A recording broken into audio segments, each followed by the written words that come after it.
Non-plan expenditure. Non-plan expenditure. It will come in revenue budget or capital budget, sir. Non-plan expenditure. I didn't tell you anything about non-plan, did I? Hello.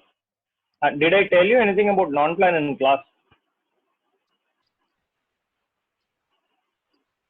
No, sir. Like No, having doubt regarding so recently. you read that from somewhere else, right? So that's something that we'll deal. No, sir. Like I read in one newspaper.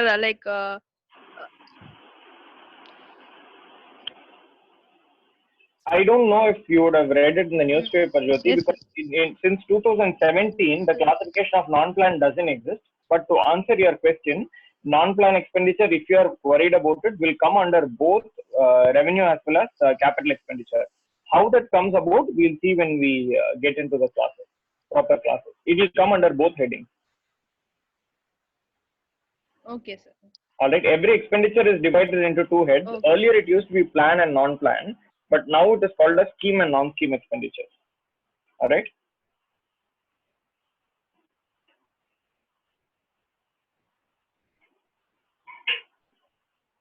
Okay, moving on to the next person. I'm someone, I don't know the name. Person has named Redmi, but the hand is lowered now, so I don't see anyone else. If you have any questions, you can raise your hand now. Maybe I'll take one or two questions, depending on the question that comes first. Okay, Srivatsan, I'll take your question. Yes, Srivatsan. My doubt is regarding SEBI, sir. Can you explain about that, sir? I can't understand what they are doing, how they are doing, and all. If that process could be explained in today's class, if it is possible, means can you do that, sir? Actually, SEBI is not an important area for us in the sense. See, I'll first expand SEBI. SEBI stands for Securities and Exchange Board of India. So, Securities and Exchange, all this deals with the share market. So, share market is, as I told you in one of the earlier classes, I think first or second class, it's an area of least importance from the UPSC exam perspective. In simple terms, what does SEBI do? SEBI manages, like RBI is the regulator of banks in India. SEBI is the regulator of all these investments and all those related companies. That is all that SEBI does. More than that, it is not very relevant for us from our exam perspective. Okay, so I'll not be dealing with SEBI in the class, neither in this class nor in the actual classes, because it is not of much relevance for us. Okay, sir. Thank you, sir. All right, sure.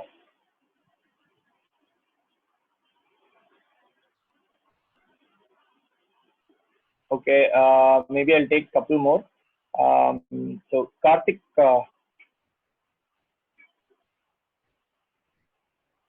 Yeah, Karthik.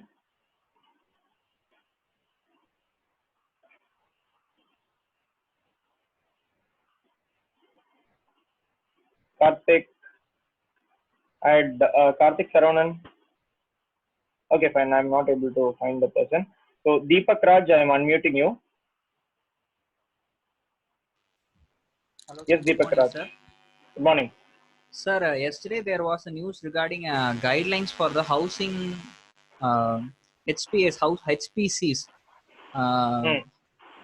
What HFC, was the Housing Finance Corporation? Housing Finance Corporation, sorry, sir. Okay. They have changed the regulations regarding the Housing Finance Corporation. That is, they should give either individual housing loans or they should finance building companies. So, why did they do it?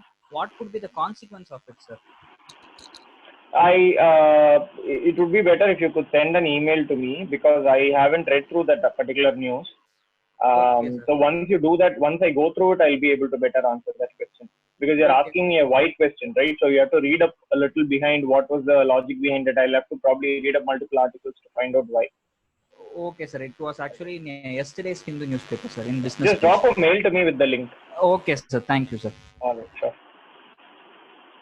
Okay, I'll just take one more. Shankari, I think. Yeah. Shankari.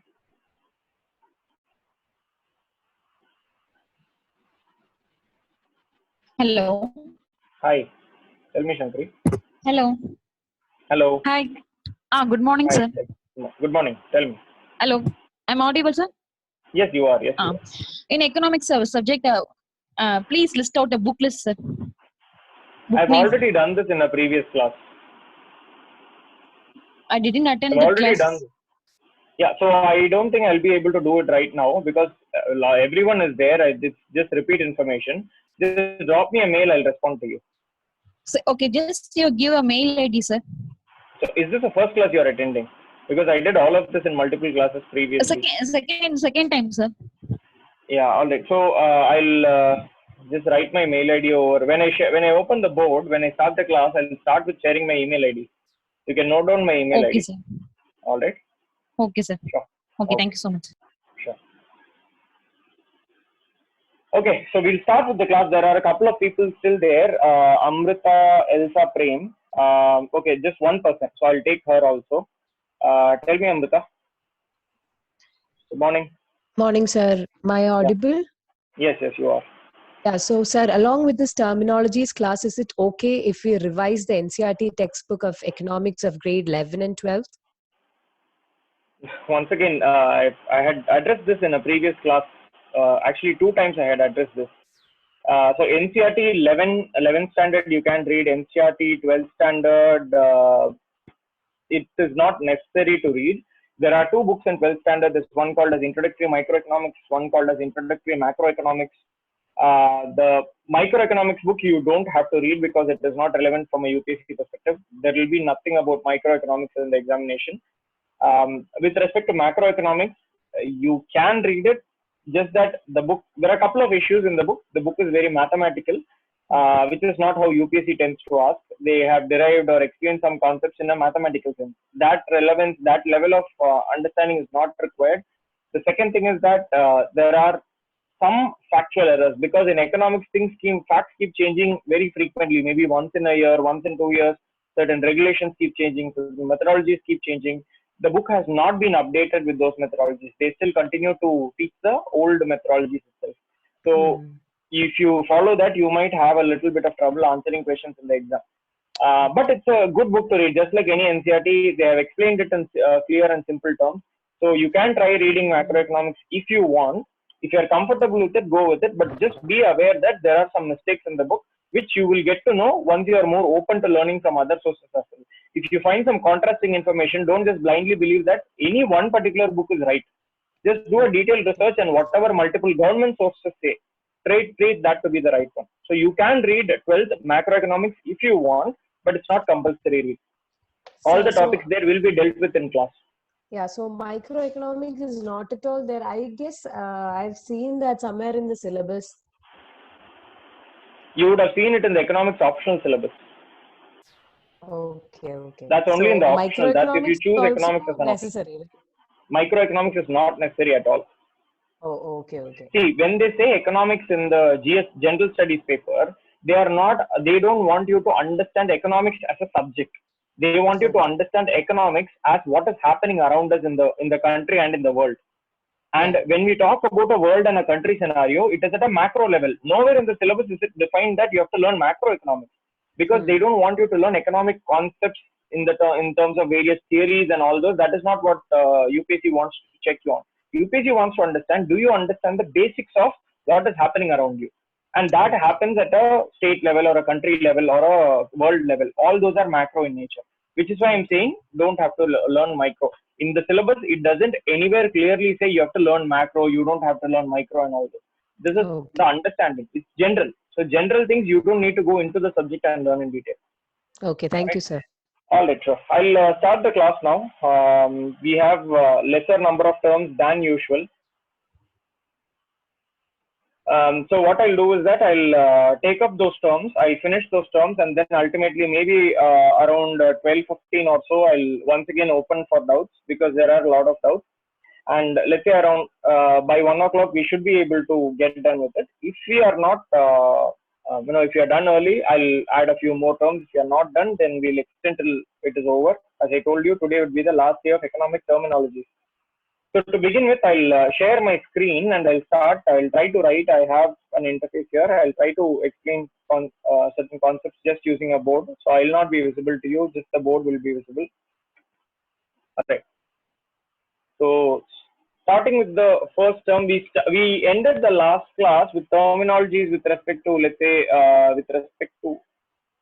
okay, very good, very, very mature. All the participants have started writing. Not anymore.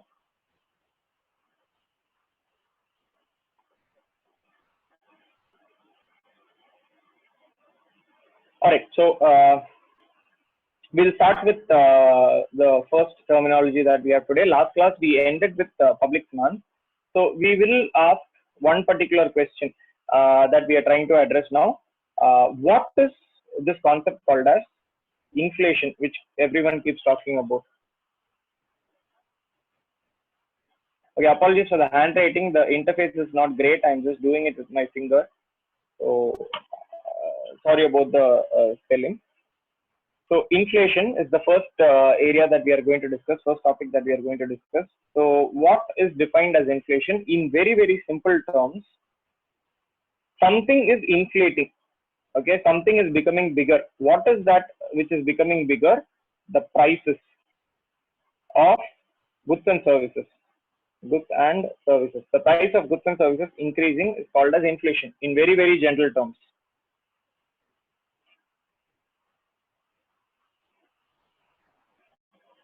Okay, I have some suggestions. Forget all those things. It seems to be working all right now, the pen.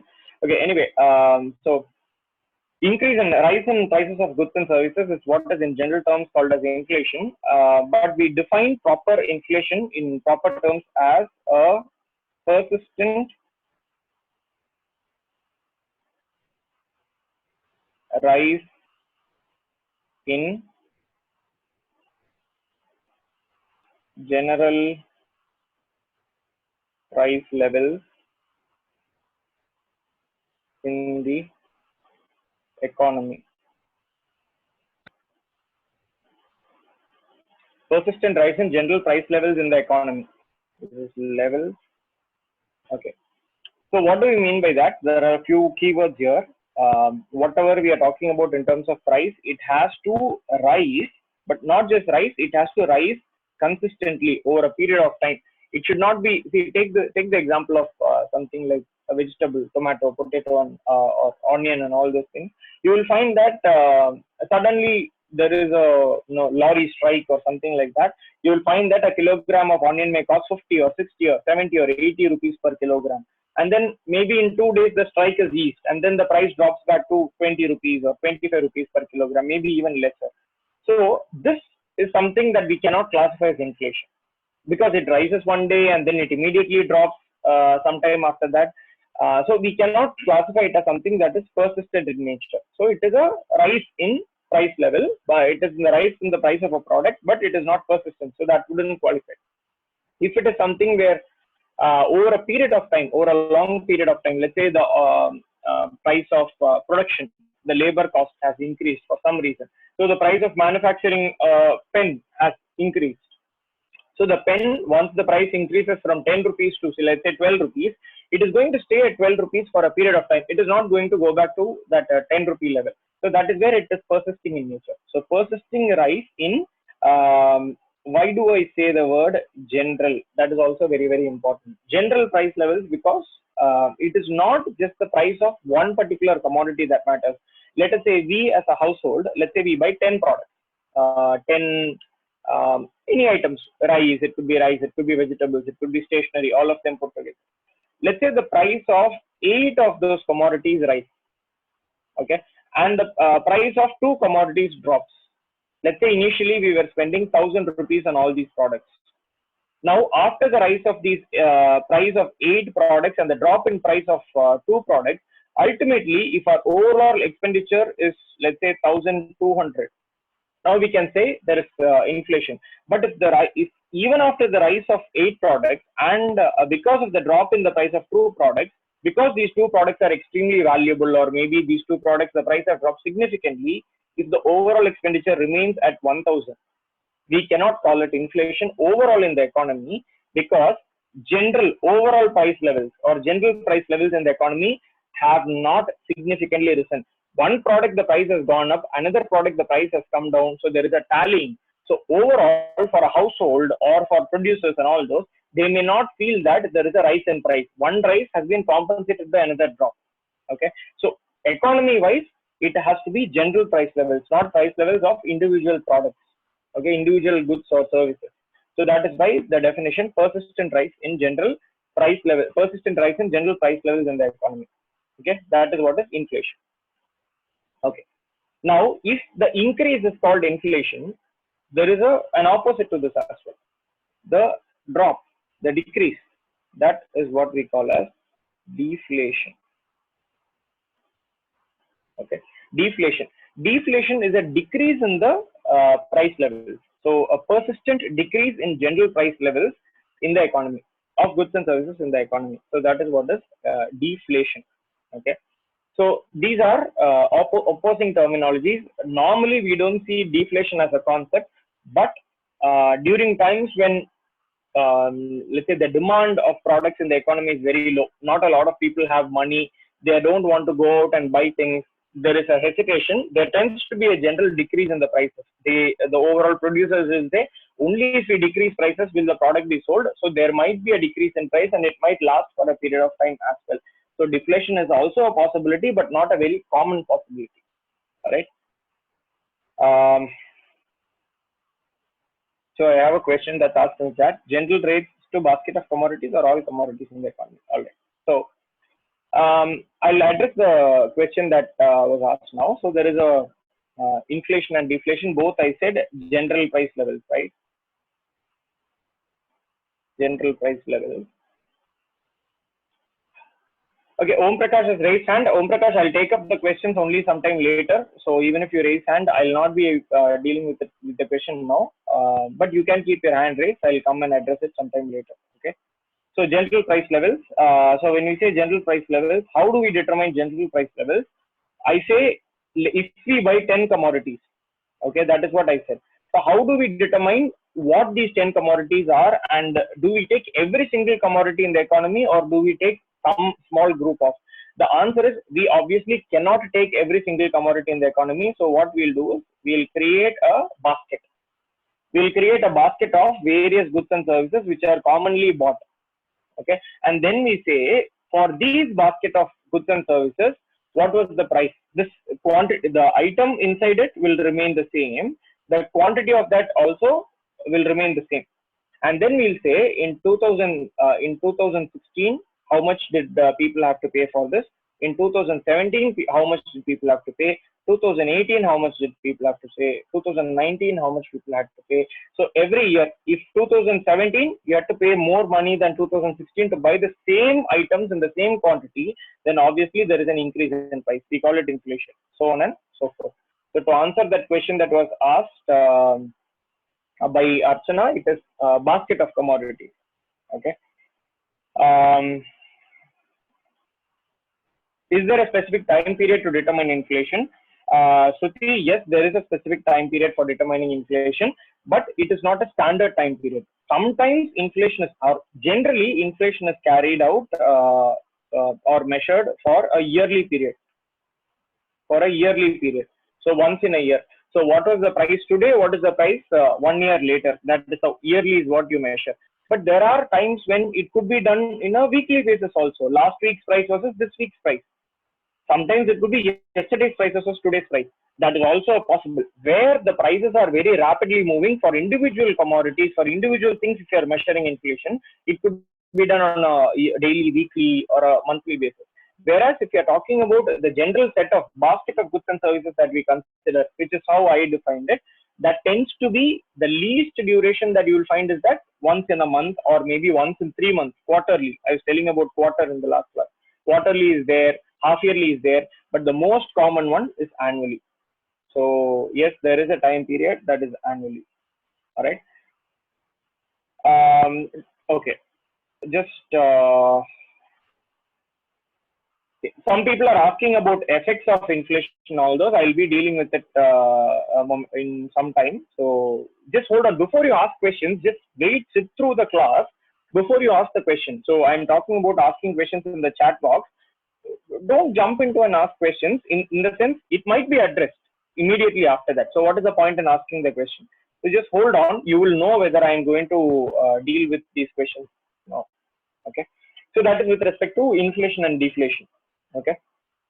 Now moving to another concept. So what is the role of, let's say there are some indices that exist. How do we measure inflation? I told you, if the price of a basket of goods and services is rupees 1,000 in a year, if the price of the goods and services rises to 1,200 next year, that is what we said we call inflation.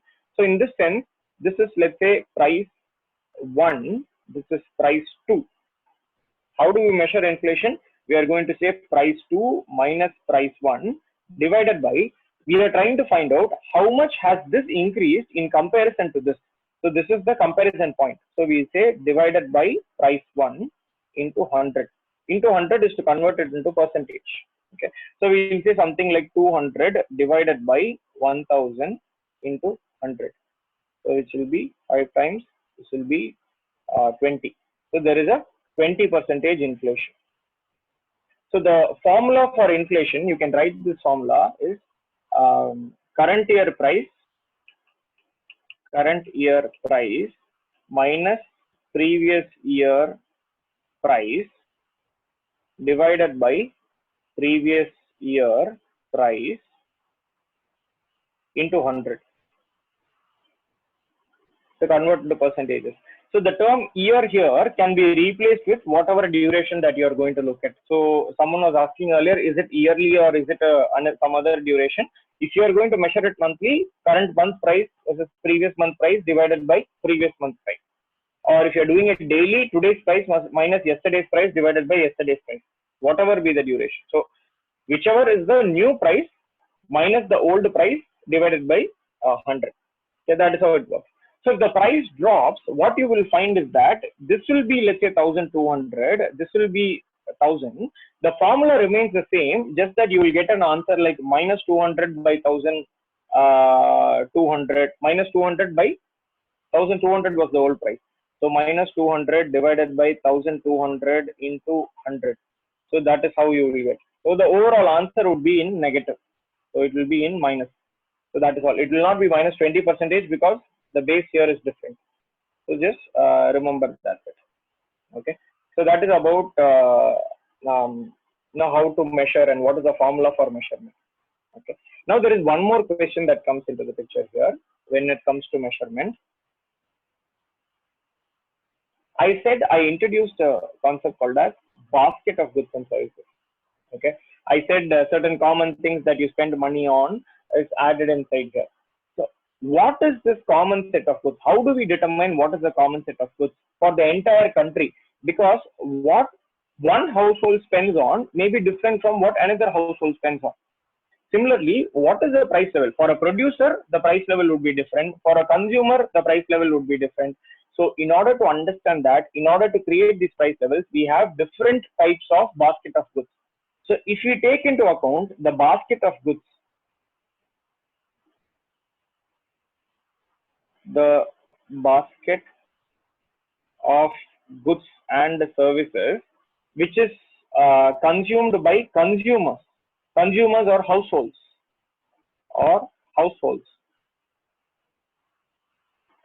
Okay. Now, how do we generalize this? There is no other option. We just randomly pick, saying a household in general consumes something like, say, rice or wheat, and then they have education expenses, they have healthcare expenses, they have similar such expenses, right? On housing, rent, they spend and all those. So these criteria are put in here. That is common for the entire country, and then we arrive at a price level or a price index, which is called as the consumer price index. Consumer price index. So there is a consumer price index for 2017. There's a consumer price index for 2018. So to find out inflation in 2018, you do 2018 minus 2017 price divided by 2017 price into 100. But how do we arrive at that price? It is based on this basket of goods, which has the consumer's components inside it. Let us say if the same thing consists of various items which are used for production purposes, let's say like oil, let's say like steel and other things which are used for production, so machinery and all those. So it will be called as wholesale price index. This is shortened as CPI. This is shortened as WPI. Okay.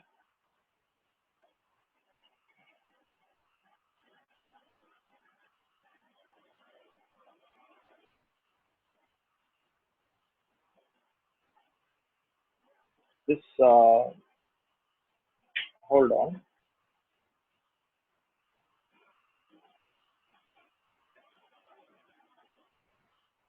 Okay. So some people are saying that it was a little fast, so I'll slow down. So I'll once again begin. Yeah. So I'll once again explain this bit. So what I first explained was the concept called as inflation. Okay. I said inflation is rise in general price levels in an economy. So how do you say what is the price level? Price level is how much money that you spend. What is the price? So on the price of what are we going to measure? Do we take into account the price of every single commodity? Then how can you arrive at one single inflation? There will be one level of inflation for one product, another level of inflation for another product. There might be a decrease in price for another product. So that is the problem, which is why we take one basket of goods and services which is commonly consumed by people. What is meant by commonly consumed by people? Let's imagine that you are running a household. What are the various products that you are going to consume? What are the various goods that you are going to consume? You might be consuming food. You might have to buy clothes. You might have to spend money on education. You might have to spend money on clothing. All these are the various expenditures. You might have to spend money on entertainment. You might have to spend money on transportation. So all those are the various categories which are put inside this basket. This is just a group. That basket means a group. That is all. Okay. A group of goods and services you put together. Then you ask a question, for all these, how much am I spending? So that is your overall expenditure. Okay. For let's say the year 2018. That is your expenditure. Now, for the year 2019, in order to find out if there has been an inflation, and what is inflation? Inflation is a general rise or a persistent rise in general price levels. So to find out whether there has been an increase in price, what do? You take the same set of goods and services. If you change the goods and services, you cannot find out whether there is an increase in price. Last year you bought one pen, you paid 10 rupees. This year you buy two pens, you pay 20 rupees. You cannot say, oh, last year I spent 10 rupees. This year I'm spending 20 rupees. There is an increase in price. You cannot say that because you have bought two commodities now. Last year you bought only one commodity. So to make it easy to compare, what we are going to do is we are going to keep the price, the commodities here as the same as last year. We are going to keep all the different items and the quantity of those items to be the same.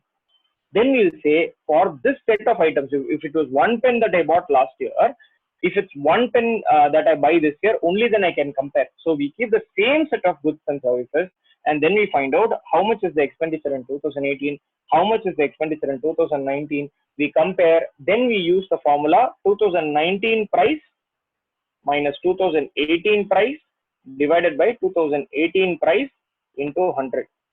This is the formula that I had told you earlier. Current year price minus previous year price divided by previous year price into 100. The same formula. Okay. So now if this basket of goods consists of commodities which are consumed by the normal people, the household, we call it as consumer price index. Okay. So this is consumer price index. Let me just take a look at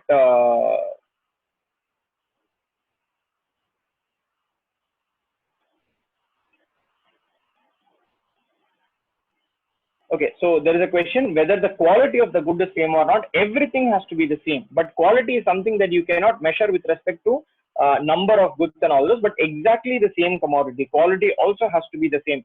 You cannot see, let's take a pen example itself. Last year you bought a normal pen, let's say a Reynolds pen, which cost you 10 rupees. This year also you are buying one pen, but you are buying a Parker pen and you are paying 300 rupees for that, let's say. Then you cannot compare and say there is inflation. The quantity, the quality, the item needs to be exactly the same. Only then you can do the comparison. Okay. All right. So this is the consumer price index aspect. Okay. Now coming to what is called as WPI, which we often see in the news, wholesale price index. Wholesale, WPI stands for wholesale price index. Okay, wholesale is from the producer's perspective, right? From the more than the consumer. Wholesale, to make the good available at the wholesale level, how much money has been spent, or in order to produce the good at a given level or to make it available in the market, how much is the producer spending? That is what is meant by wholesale over here. Okay.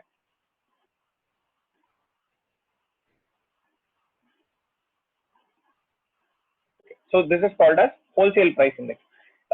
So what are the commodities that will go into it? Whatever are the requirements for a producer in producing things? For example, what are the produced goods? See, the simple difference here is, when you talk about production, steel is, let's say, a commodity like steel is being produced. Okay. In CPI, we'll never include steel. Why? Because steel is not something that a household will buy on a regular basis. Once in a while, when you are constructing a house or something, then we might use it. It is not a regular expenditure. So you will not find it in CPI. But in WPI, you will find something like steel. You will find something like cement. Okay. You will find all the agricultural products that are there, rice, wheat, and all those, everything that is produced. You will find those things there, right? So all these are the producer's perspective. So you will find that oil is a very important aspect of their production. You put all those things inside the basket. You keep the things constant. Then you say in 2018 how much did the producer spend? 2019 how much did the producer spend? You compare.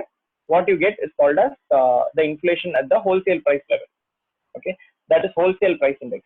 Now once again I'm telling you this: if the price increases from previous year to this year, then we call it as inflation. If in the same scenario we spend lesser amount on the same set of goods and services, that is what we call as deflation. You remember I was referring to the term called deflation. That is nothing but a decrease in price. Okay. All right. So people are asking some questions here. Are agricultural products under CPI? If it's an agricultural product that you are consuming on a regular basis, then it is under CPI. For example, cotton or jute may not be a part of CPI, whereas a shirt may be a part of CPI, but cotton itself will not be a part. Rice will be a part, but not every pulse, because they may include only certain pulses in it. So that is all that will come in. Okay. So there might be some commodities which are overlapping between WPA and CPA as well. For example, see, these are not two separate things. Rice is consumed by a household, rice is produced by a producer. So that might be overlapping. And similarly, let's say I said oil is a part of WPA, but even household consumes petrol or diesel or things like that. So that part will also come into the picture. Okay. So this might be crude oil, whereas this would be the refined or petroleum product. Okay, so it will come in both the places. There will be overlaps as well. So similarly, I said cotton may not be a part of CPI, but the shirt which is made out of cotton will become a part of CPI. In wholesale, they may not include shirt. They may simply include cotton. That is all. Okay, so that is how the difference is.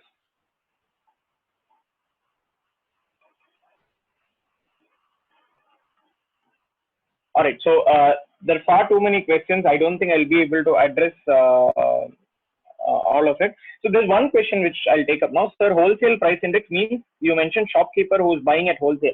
See, it is called wholesale. Wholesale here refers to the producer. The storekeeper who buys it, that is not what is important. When a producer is supplying to the shopkeeper, there are two ends. There is a producer and there is a consumer. The shopkeeper is just an intermediary. So we don't care about the intermediary. So what we really care about is the producer in producing that good, how much money is he spending. That is what we are referring to as wholesale price index. You can also, nowadays there is another concept called as producer's price index which is coming in.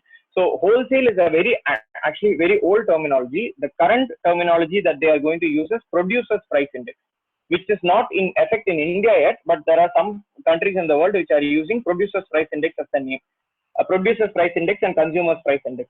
I think you can look at wholesale price index itself as something on those lines. Okay. So I am not going to go into the detail of every single commodity that is there in WPI and CPI. You can Google it and you can find out those things. Our class doesn't have the scope to cover all the products that are there. So there are some people who are asking, is this a part of CPI? Is this a part of WPI? I've already told you something. There might be overlapping things.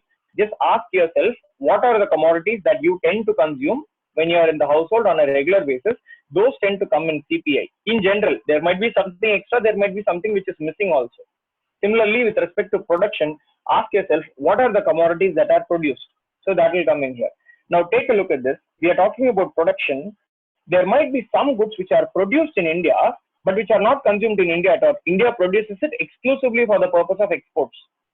Okay, that will also come into the wholesale price index, whereas CPI does not include that because it is not consumed in India.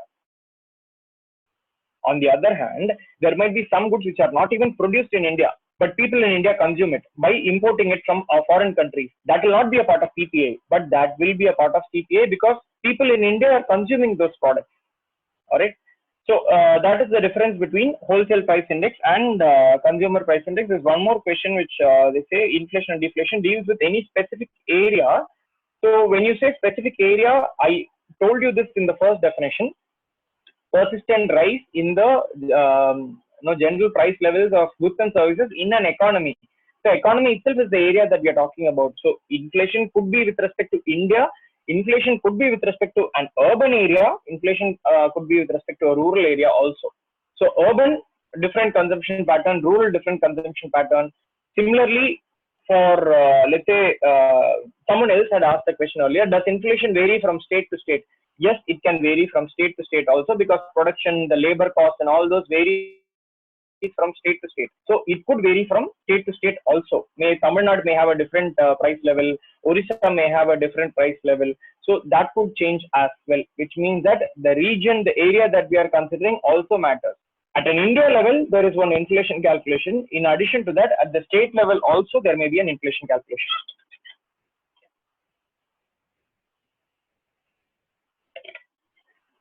I see a lot of questions. I am not going to answer all the questions now. I'll only take up questions which are relevant to the topic that I am going to discuss now. There are questions like, can GDP be calculated using WPI and all those? I think it is not within the scope of the current discussion that we have.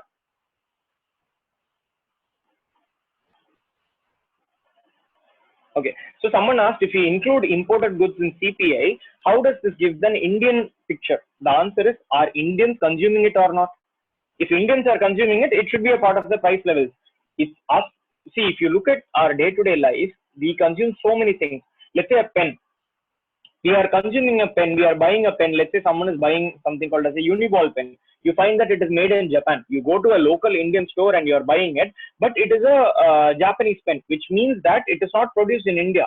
It is a part of our day-to-day consumption. So just because it's foreign made, can we say that it should not come into our price levels at all? It will come into the price levels that we say. Okay. So, all right. So moving on from here, this is a point where we could have another sort of doubt that comes into the picture. So I said increase in prices, in general, I'm just generalizing it. Increase in prices is called as inflation.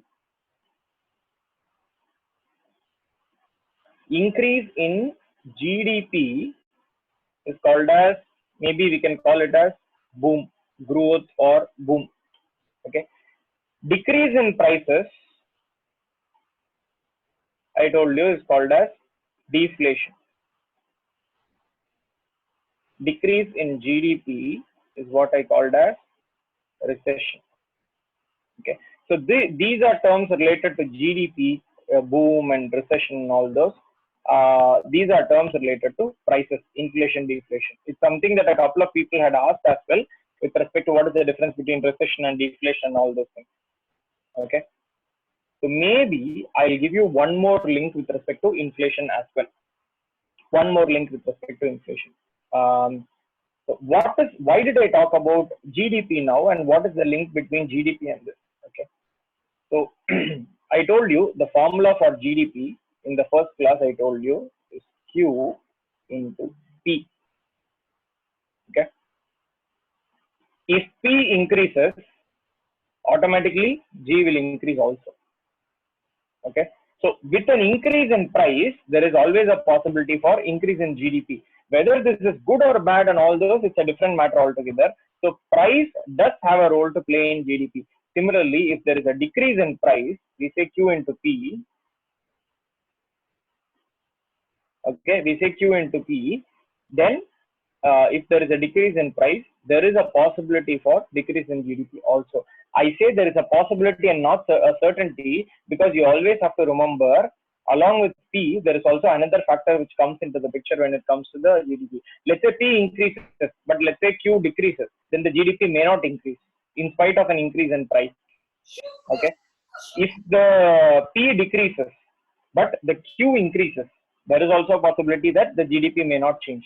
So these are all the various combinations that are there. I'm answering this GDP. I'm bringing about a relation between GDP because there are a lot of people who are asking the question, is it good for the GDP? What happens to GDP and all those? So this is with respect to GDP. The impact of inflation on GDP. It may have a good impact. It may have a bad impact. It may lead to growth. It may not lead to growth. We cannot say with certainty. There are various things that happen. Okay. So more about inflation, more about all these things, I think you will have to wait till the classes start, because there we'll take in a structured manner about what are the various effects of inflation, is it good, what are the types of inflation, all those we'll take it up once the proper class starts. Okay. So I'll take a small pause now. I will see if there are some charts. Okay, is the basket of goods services same from the period before? Okay, there is a question, is the basket of goods the same throughout forever? Answer is, it will have to remain same for a period of time. Let's say for a period like say 5 years or so, or maybe 8 years, they'll keep the basket of goods and services the same without changing it. Only then can you compare it. And then what they'll do is at the end of let's say 5 or 6 years, when they bring about a new set of basket of goods and services, and it has to change because the commodities that we consume changes from time to time. Today we don't consume a lot of commodities that we were consuming earlier. For example, we don't buy landline phones now. We have moved to mobile phones. Today we spend a lot more on internet, whereas 5 years ago or 10 years ago we would not have spent much on internet. Today we spend a lot more on technology and gadgets than we used to spend, let's say 5 years ago. Right? All those differences come into the picture. So it does change from time to time. Once the change happens, from there for another 5 years or 8 years, it will remain the same. Okay. So someone is asking, is the price of CPA and WPA inclusive of tax or not? It doesn't matter. How does it matter whether it's inclusive of tax or not? It is just factual. If they are taking inclusive of tax, it has to be taken inclusive of tax every time. If they are excluding tax, it has to be excluded at all times. That is all that is there. Okay. So does day-to-day inflation exist? Day-to-day inflation is not a very common thing. That is why I did not give much importance to it. So more common is the aspect of yearly influence or monthly influence. Day-to-day is not a very relevant sort of inflation in this particular area that we are talking about. Okay. Are indices set while formulating a budget, or I don't know how the relation comes? Why do you ask that question? I don't understand. Maybe you can raise your hand and we'll discuss this later. Is there any relationship between CPI and WPI? I told you there are some overlapping aspects between CPI and WPI. Other than that, in simple terms, CPI indicates how much money a household is spending. WPI indicates how much money producers are spending. That is all the relationship is. Other than that, there is no mathematical relationship of any sort. Okay. So I'll take up a few other questions which were from earlier as well. Does inflation vary state-wise? I answered that it does. Recession, deflation, I've answered already. Are there several goods and services in the economy? Is there any specific list or? Okay, someone is asking, there are several goods and services in the economy. How do you determine which one to take and which one not to take? There is a separate body which is given the task of determining that. All right. So Sivamuthu has said the speed is a little high. Just clarify, Sivamuthu, if you are okay now, if you are able to follow things now, or if you have any questions.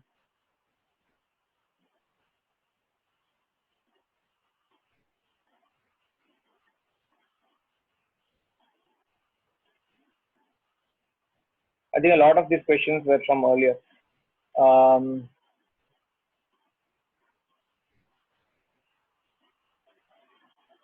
Okay, Srivatsan had asked about inflation due to different reasons. I answered that, Srivatsan. The area-wise, the inflation could vary. It could be one factor which causes inflation in one area. Let's say Tamil Nadu, it could be a different factor which causes inflation in some other area. So yes, area to area, the inflation could vary. But at an India level, we need some data. So we generalize and we create an all India data also. So there are inflation at multiple levels, at state level as well as at national level. Okay, someone summarize. CPI is for consumers, WPI is for producers. That is correct. Okay, I'm just looking at some other questions. Is CPI? Yeah, CPI is the final product in the market. That is true. WPI is not necessarily raw materials. Raw materials are also included. In addition to that, produced goods are also included, but without, let's say, the final stage. That is all that you can say. Okay, maybe the producers' profit level and all those, they may not include it. Is CPI related to cost of living? Yes, the CPI itself may be called as the cost of living index also, because CPI, not WPI, CPI indicates how much we have to spend to sustain on a day-to-day basis. So CPI is also sometimes referred to as the cost of living index. So it does have a relation to cost of living.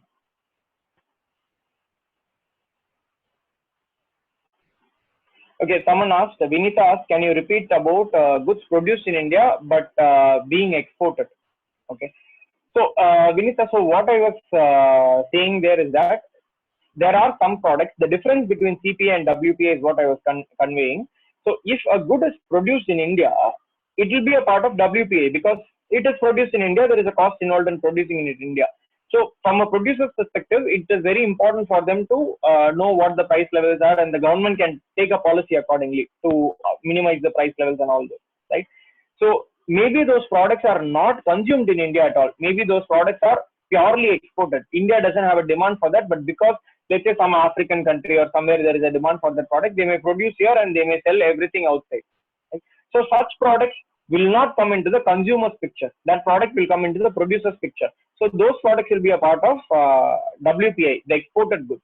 Whereas there might be some goods which are not produced in India at all, but which are sold in India, which means that those are imported into India. So that is not produced in India. So it should not be a part of producer's price index or consumers or wholesale price index, but it will be a part of the consumer's price index.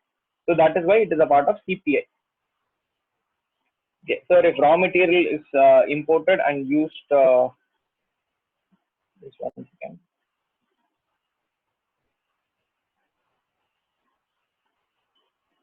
I missed that question.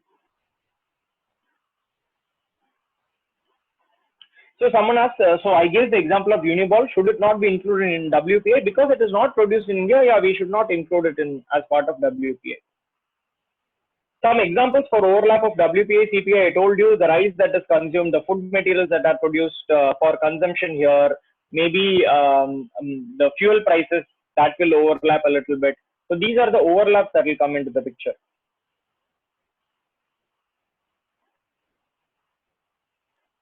In the basket of goods and services, is the basket of goods and services same from period we started calculating? I answered that already.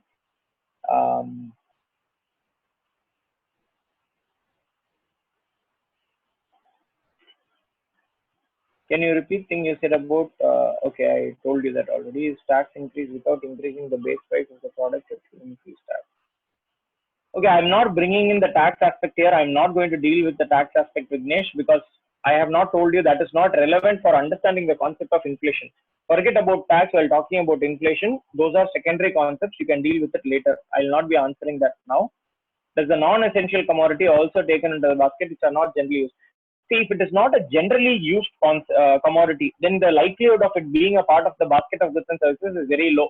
Let's say very few number of people use, or certain groups of people alone use that commodity, it may not come as part of consumer price index. So it will not be taken into consideration. So someone is asking, so Archana is asking a very interesting question. Why calculate inflation? What can we infer from such data? Why calculate inflation? Because inflation affects both the consumers who are consuming the product. If the price keeps changing at a very rapid pace, and if you are not aware of the change in price, then the consumers may stop consuming goods and the producers ultimately will have their products unsold. Now, why should this be calculated? Only when you calculate inflation can you have limits like this level of inflation is good, beyond this inflation is bad. If it goes beyond this, the government has to initiate some measures to reduce the prices. Government has to investigate why the prices are going up. Right? Certain level of inflation is good. What is the level of inflation which is good? All these need to be determined. How can you control inflation needs to be determined. That is why we are calculating inflation. If you do not calculate, how can you find out, how can we control inflation if you don't even know how much inflation is there? Okay. So does inflation include purchasing power of people? Inflation does not include the purchasing power of the people. Whether people have the power to purchase or not, inflation just talks about the price levels. That is all, irrespective of what is the purchasing power of the people. It just says if people have this level of purchasing power, they can live a happy life, which is why it is called as the state of living or standard of living index also. It does not indicate the purchasing power, existing purchasing power, but it talks about the purchasing power which is ideal for living a good life. Does inflation depend on demand? Yes, inflation does depend on demand. We'll look at that now. See, Rama is asking, what is the purpose of having WPI? You understand the use of CPI. So CPI is used to calculate the price levels from a consumer's perspective. WPI is used to calculate price levels from a producer's perspective. If the producer feels that the price of production is very high, the producer may stop producing that product. Because if a product is produced at a high price and sold at a high price, the consumer may not consume it. The consumer may not buy it, then such a production will fail in the country. So it is very important to know about the price levels from the producer's perspective as well.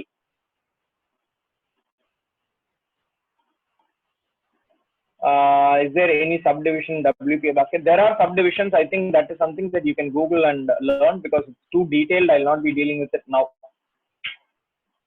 Does high inflation mean there will be high GDP? I already answered this question. High GDP may mean there is high GDP, but not compulsorily. Okay. If tax increases without Vignesh, I already told you tax part, I'll not be taking it up now. You can drop me a mail and we can discuss it over mail if you want to know about tax impact on inflation. Tax increase without increasing the base increase inflation. Okay. What can we say that inflation is better for the economy as compared to recession? Definitely. See, inflation and recession don't compare at all. These are two different things. I told you already. Inflation is with respect to prices. So inflation on the one side, you have to compare it with deflation, not recession. These are different things. Why are you comparing? So recession, you put it over here. You have, let's say, boom or growth you have over here. Why are you comparing these two? It's not relevant. Compare these two. Which of these is good? Which of these two is good? Or compare these two. Which of these is good? Okay. See, inflation is good for the economy in the sense, if there is an increase in the price of the product, the producers will feel, okay, they can make a more and more profit. So they will produce more and more. So if there is a chance of higher profit, there is a possibility that the quantity produced will also increase. As a result, the GDP will also increase. So if we are targeting growth, then inflation becomes sort of a necessity, not just a good thing. It becomes a necessity because we are targeting increase in quantity, then increase in price is almost a necessity. Let's say last year the producers were producing 100 goods at, let's say, 10 rupees per good. This year the government wants them to produce maybe 150 goods. The producer will ask, why will I produce 50 more? What is there for me? So the government says, okay, we will allow the price to rise to a certain extent. So the government allows inflation. That increase in price level is leading to an increase in production of goods and services, which means that the GDP can also rise. So inflation in that sense is good. But if the inflation becomes so high that the consumer stops buying goods, then the producer will eventually stop producing goods. That will lead to a decrease in GDP. So inflation is necessary. Inflation is good also, but too much of inflation is bad. With respect to deflation, the only situation where it is good, we can say, is that when there has been an extremely high inflation and the prices have gone beyond control. From there, if you reduce the price, then deflation is good. But in a general scenario, deflation is not good because when you have deflation, the quantity produced will almost certainly go down and as a result, GDP could also go down. So deflation can lead to recession. Just like I said, inflation can lead to boom. So this is the clarity with respect to that. I have some charts. I'll take that up now. 7 of them.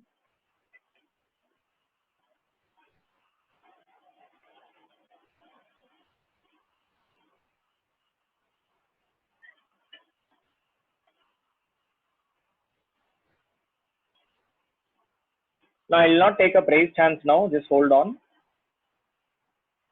Okay, sir. Due to interruptions, my code CPA and TPA are sounded alike. Please see to it, sir. All right.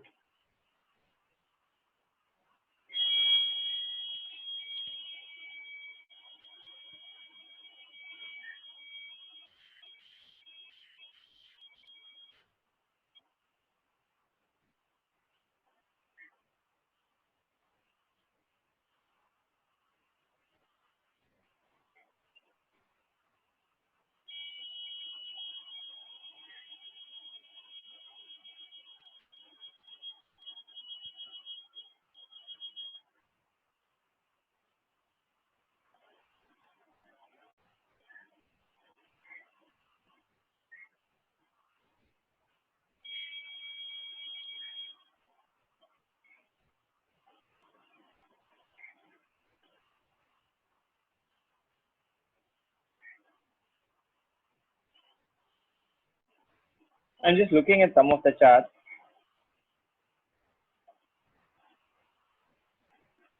CPI increases.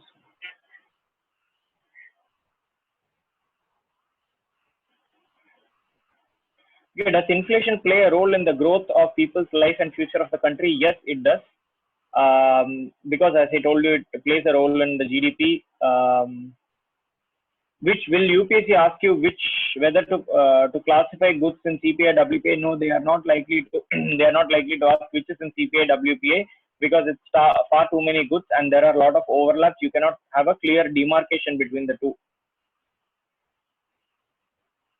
A common question that I have is, does WPA affect CPI? Yes, WPA can affect CPI, not that it will affect CPI because of the overlap that is there. But there are some products which are not overlapping also. So it may or may not have an impact. Do we have a standard body to monitor this? Yes, CPI is calculated by a different body. WPA is calculated by a different body. We do have bodies for all those. It will be dealt with in class when the class starts. Does monsoon affect inflation? Anything which affects the availability of goods, demand and supply of goods, that can have an impact. Okay. Okay, there are a lot of questions about base money and all those things. So we will deal with it later. Okay, I'll move on to the next concept with respect to inflation. This is another concept which will answer a lot of questions that you have in your mind. So, what leads to inflation in the first place? We have not discussed that. We have just looked at what is inflation. We have not discussed what leads to inflation. So, simple answer is demand and supply. These are the factors which lead to inflation. Okay. So, just think of it. If there are 10 pens available in the market and there are 15 people who go and ask for that pen, a store has only 10 pens. A store has only 10 pens. That is the supply. A store has only 10 pens. That is the supply. How many people are asking? 15 people are asking for the 10 pens. Okay. The price of the pen is initially rupees 10. Now, how will the shopkeeper sell the 10 pens to 15 people? He can choose to say, okay, first come, first serve, but that doesn't serve his business motive. So what will the shopkeeper do? The shopkeeper will say, I have only 10 pens. There are 15 of you here. So I will sell the pen to the one who's ready to pay me 11 rupees. So let's say one person says, I cannot buy it at 11 rupees. So 15 becomes 14. So he increases it to 12. 14 becomes 13. He increases to 13. 13 becomes 12 over here. And similarly, the price goes on, and maybe at rupees 15, there are only 10 people left. Okay, instead of 15 people, there are 10 people left. So because of the increase in demand, because there are 15 people who were demanding, now the price of the pen has increased from rupees 10 to rupees 15. Okay, so increase in demand can cause inflation. Okay, not will cause inflation. Increase in demand can cause inflation. Similarly, a decrease in supply can also cause inflation. Now, how do we substantiate this? Let us say the demand for pens are by 10 people. 10 people are demanding pen. Previously, there used to be 10 pens that are available in the store. But due to some reason, due to lack of production or anything, or some reason, there is only 8 pens available in the store right now. The demand is only at 10, but the supply is 8 now. So supply has decreased. Now it's the same scenario as before. 8 pens, 10 people. Who will the seller sell it to? Shopkeeper sell it to? Yes, I have only 8 pens. The price of the pen is 10 rupees. Now all of you are asking, I cannot give. Whoever gives me 12 rupees, I'll give the pen to them. So let's say 2 people drop out and only 8 people are remaining. The pen will be sold at 12 rupees. So increase in demand can cause inflation. Decrease in supply also can cause inflation. Okay. If you are clear about this, there is one more point that I would like to add. What causes an increase in demand? There were a lot of questions which we are asking. Will an increase in money supply, if the government prints more money, will it lead to demand? Will it lead to inflation and all those? The answer is simple. Will more money in the hands of the people lead to increase in demand? Yes, obviously. If there is more money in your hand, if you earn more income, you are likely to spend more money. So, if there is an increase in the money in the hands of the people, if there is an increase in the money that is supplied in the economy, it will lead to an increase in demand, and that increase in demand could lead to inflation.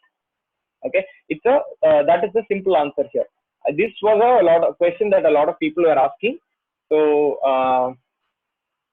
I have answered that bit. Okay, please ask related things. There's some question about China and all those, which is, I don't know if it's relevant to whatever we are discussing right now. I'll only be discussing the relevant things to economics. Okay, just hold on. I'm seeing if there's any other question with respect to this. So does the rate of interest in the bank vary according to inflation? Okay, rate of interest we will discuss with it. See, some people have asked me a question about this concept called as base year. It is a concept, but I don't think it is relevant for the time being. Okay, I told you earlier that this basket of goods that I was talking about, it will remain the same for say 5 or 6 years, or maybe even up to 8 years. I told you it will be the same. Whichever is the first year that we are taking it, let's say 2017, we are taking as the first year. We are saying 2017 is the year in which we are going to determine what quantity, what are the goods that are there, goods and services, what quantity and quality, all those. Whichever year you are taking as this year is referred to as the base year. So this base year will remain the same for say 5 to 8 years. When the next set of basket of goods are created, that will be, let's say 2023. Then that will become the base year. So that is how the base year changes. It's not very relevant right now. Just understand a concept. That is enough. Okay. All right. India.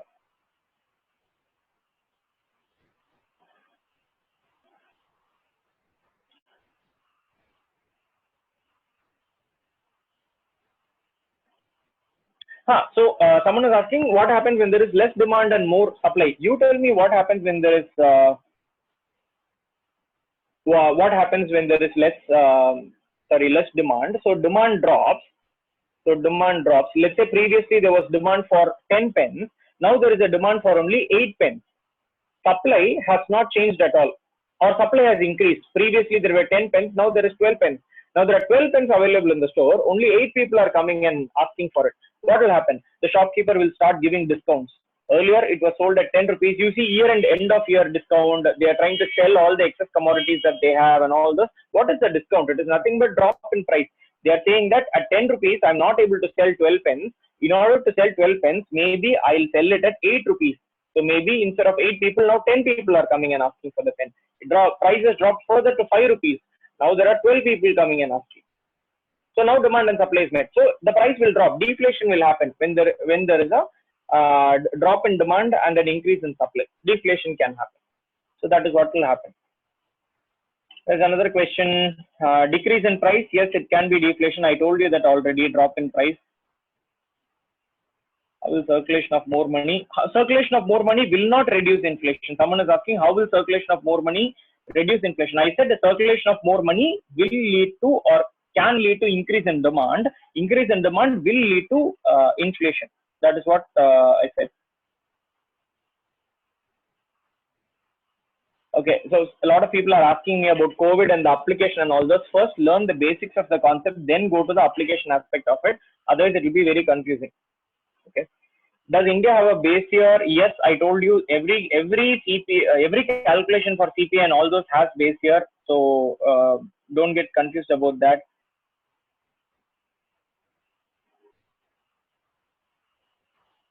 Sir, but that keeps the burden on the only the customers, consumers. So why do you look at, okay, someone had asked a question earlier, if inflation is good, why do we need to control it? Okay. Inflation is good only as long as it doesn't affect the people. Let us say, now consider this scenario. Let us say last year, your monthly salary was 50,000 rupees, let's assume. Okay. And your monthly expenditure was also 50,000 rupees. Let's assume your overall rent and all those together was 50,000 rupees. Now, if there is inflation and this becomes, let's say, 60,000 rupees, this is bad for you. You cannot deal with this inflation. But assume that your salary has also increased to 60,000 rupees. Or maybe your salary has increased to 65,000 rupees.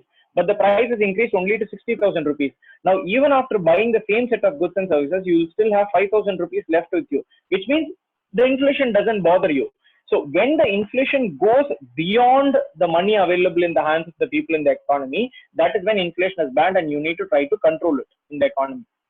Okay, that is why inflation up to a certain extent is good. Beyond it, it is bad. The price will rise too much and people will not be able to buy those things. We are talking about goods as well as services. It is not just goods. For convenience, I am talking about goods. Goods, services, education is a service, hospital is a service. All those will come into the picture here. If demand and supply are equal, that is when the price will stabilize. As long as there is a mismatch in the demand and supply, the price will keep on fluctuating. The price will finally settle down at a point. That is what is called as the equilibrium point. That is when the price will settle down. So that is something that every economy needs, the price to settle down. There's some question about year-end discount. Will it bring a loss to the producer? Yes, it can bring a loss to the producer because they are selling at a less than optimal price. So it could bring a loss or it could lead to a decrease in their profit margin. So any of those could happen. Okay, I'm just taking a few other questions. Okay, so what I'll do is I'll just hold on to the end. I'll move on now from here to the next topic that I have. Otherwise, we'll not be able to do much. So there are some people who have raised hand. I will take up hand raise maybe in some time. Give me some more time. Maybe around 12:30 or 12:40, somewhere around that time. I'll raise hands. You can drop your hands now. So that is with respect to inflation. This is a brief overview of inflation.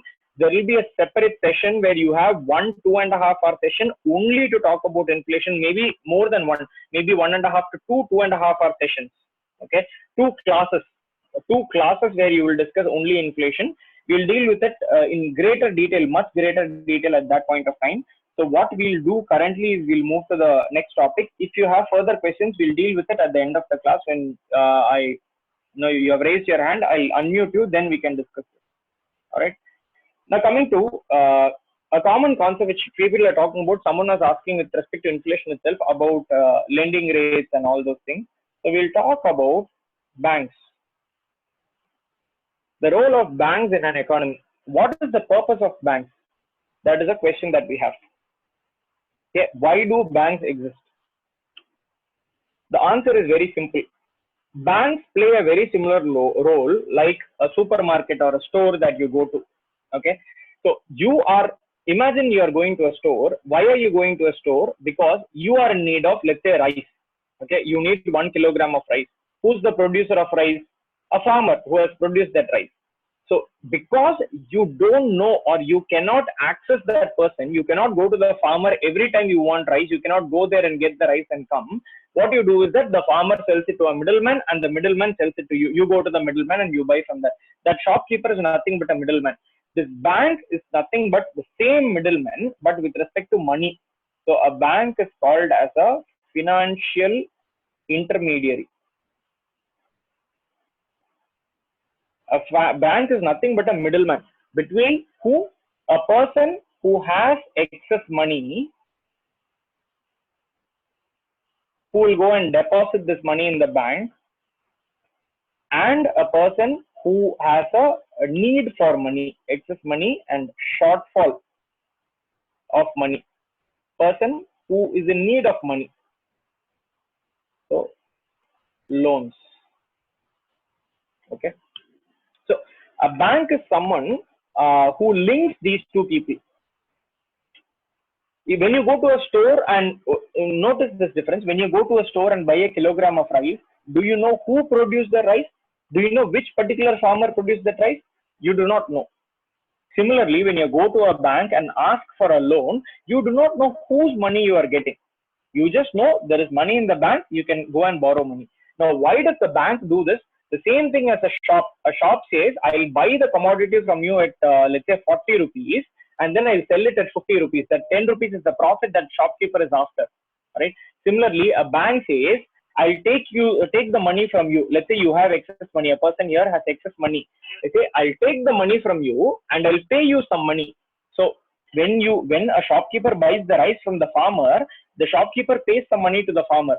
Similarly, when the bank takes the money from someone who's depositing it, there is an interest rate that is paid, which is the cost of that money. So from a bank's perspective, this rate is called as the borrowing rate. Why? Because the bank is borrowing from someone who has extra money.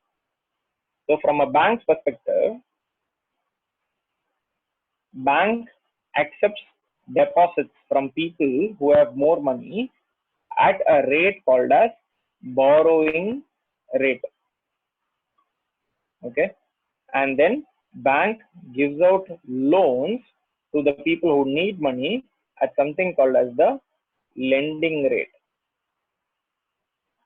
This is the difference between the two rates. Okay. Obviously, bank wants to make a profit. In order to make a profit, if they have borrowed the deposits at a rate of, let's say, 5% interest rate, they will give the loans at something like, let's say, 8%, so that they can have a profit of this 3%. Okay, or at least some gain. Of course, there is going to be some cost of operation and all those things. So that is what a bank does. Okay. So from a bank's perspective, now there is another question that we need to answer. So from a bank's perspective, there are two terms: assets, liabilities. Okay. What is an asset and what is a liability? Anything that gains you more is an asset. Anything which is which has the potential to create profit is called an asset.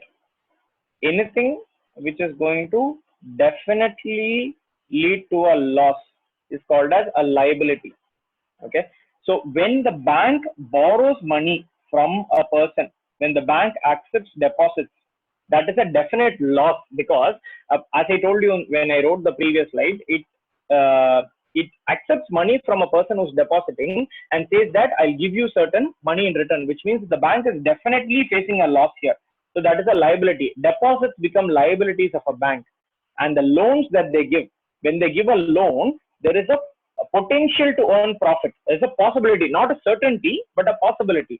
Why? Someone borrows money from a bank, they need to pay interest to the bank. So there is a potential to get profit. That is why every single loan given by a bank will be classified as an asset. Every single deposit received by the bank will be classified as a liability. Having understood this, now think of the concept non-performing asset that we keep seeing in the news. Non-performing asset that we keep seeing in the news. What is an asset of a bank? The loans that they have given. So this is the asset of a bank. What is the role that a loan is supposed to perform? One, let's say you have borrowed money from a bank, you are supposed to repay the loan to the bank. So if the repayment continuously happens, the profit is actually, the bank is actually getting the profit out of it. But when you are not, for some reason, you are not able to repay the loan, you are not able to pay the interest, you are not able to repay the principal amount, then the asset, which is the loan that they have given to you, is not performing the role that it is supposed to perform. So from a bank's perspective, a loan on which they are not getting the interest or the principal back will be classified as something which is not performing its role. It will still be classified as an asset because it is not a definite loss. It might still fetch them more money later. It is always an asset if there is a possibility of profit. That is why loans which are not getting repaid to the bank will be classified as NPA or non-performing asset. All right.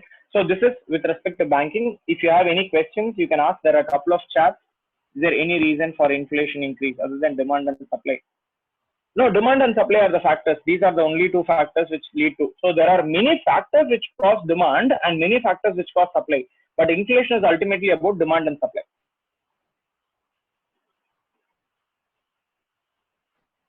When capacity to buy matches inflation, you could say that when capacity to buy matches the price levels, then inflation is good, you can say.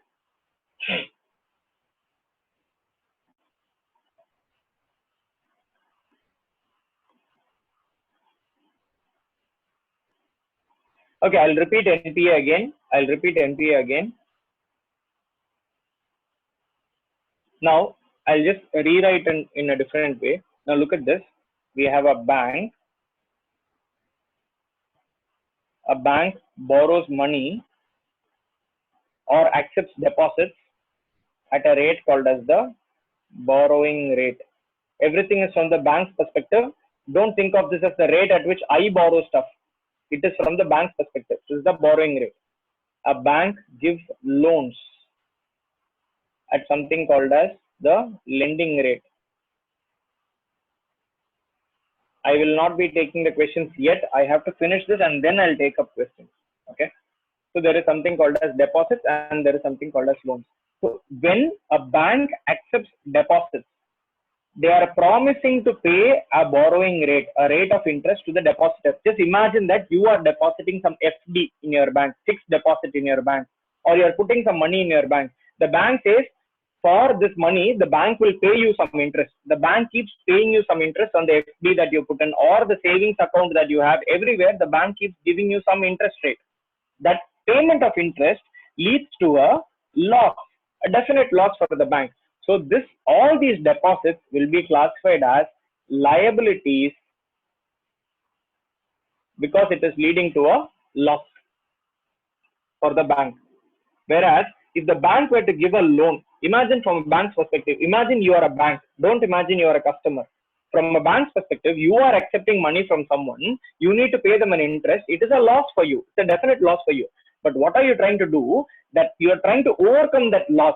Let's say 5% is the interest that you have promised here. You're trying to overcome that loss by saying, okay, let me give this money to someone else. You're giving a loan.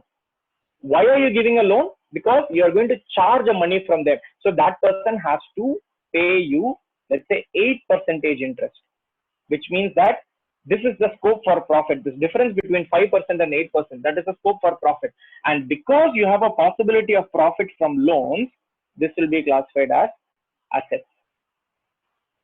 Okay. So this is the difference between liability and asset. From a bank's perspective, logically speaking, lending rate will always be greater than borrowing rate. Otherwise, why would they even do business? A bank has to take money and then the bank was giving money. Let's say you are a shopkeeper, you are buying some good at 10 rupees. Will you sell it at less than 10 rupees? You are not likely to. Then it will be a loss for you. Why would you do that? So the rate at which you are buying will always be lesser than the rate at which you are selling. This is the bank's buying rate. This is the bank's selling rate. Think of it that way. Selling rate will always be higher. And because this is the profit scope for them, bank loans will be called as assets. This 8% interest it will get back. When you have given a loan to, let's say, someone, and that person, you are thinking of that as an asset. You are thinking that, okay, that money will come back and I'll make a profit out of it. But that person stops paying that money back to you. Then it becomes a non-performing asset. It is not performing the role it is supposed to perform. So non-performing asset.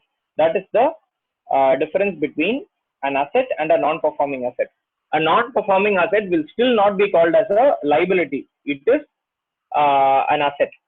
Difference between savings account, current account. Okay, simple terms, savings account is what household has, current account is what businesses have. So that is the simple answer. But that the more detailed thing will be dealt with in class. Okay, what is a financial asset?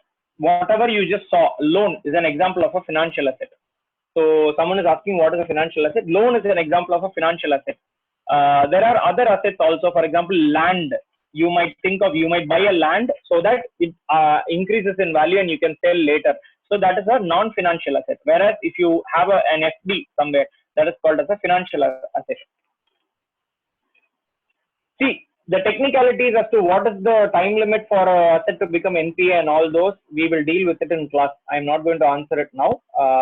So what I'll do is simply just an overview. Remember this again, this is not the proper class, this is the introduction to terminologies. The detailed answers, I'll deal with it when the class starts.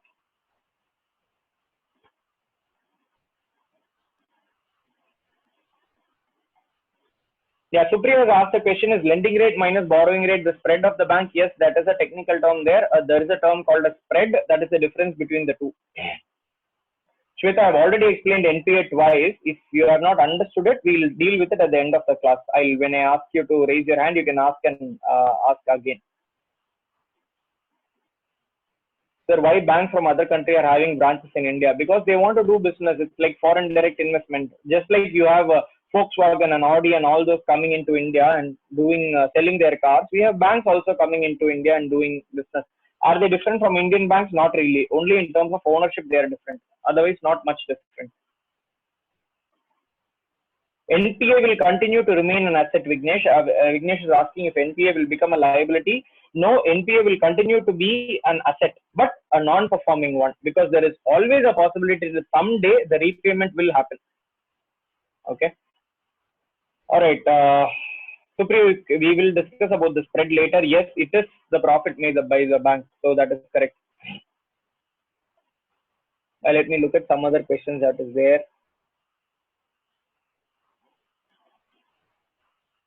Does lending rate be taken as one of the causes of inflation or deflation, as rate of interest increase the lead of decrease in? Don't try to link too many concepts now. We will deal with those concepts later. When does the borrowing rate reduce? When does the lending rate reduce? And all those, these are concepts that are a little more complicated. Now we'll deal with that later. That is my opinion. Okay. So remember this, just one point someone was asking. Remember this, if a bank is reducing this rate, from 8% to 7%, remember that the bank will always reduce this rate also from 5% to 4%. So it will not lead to a scenario where there is a loss for the bank. So it is not that the bank will reduce only one rate. All rates will move in the same direction. If the borrowing rate increases, the lending rate will also increase. The borrowing rate decreases, lending rate will also decrease, and vice versa also. That is how it will work. Okay. Moving on to just the last bit, maybe another 5 minutes I'll take up. With respect to banks, we are done. Now we have something called as the external sector,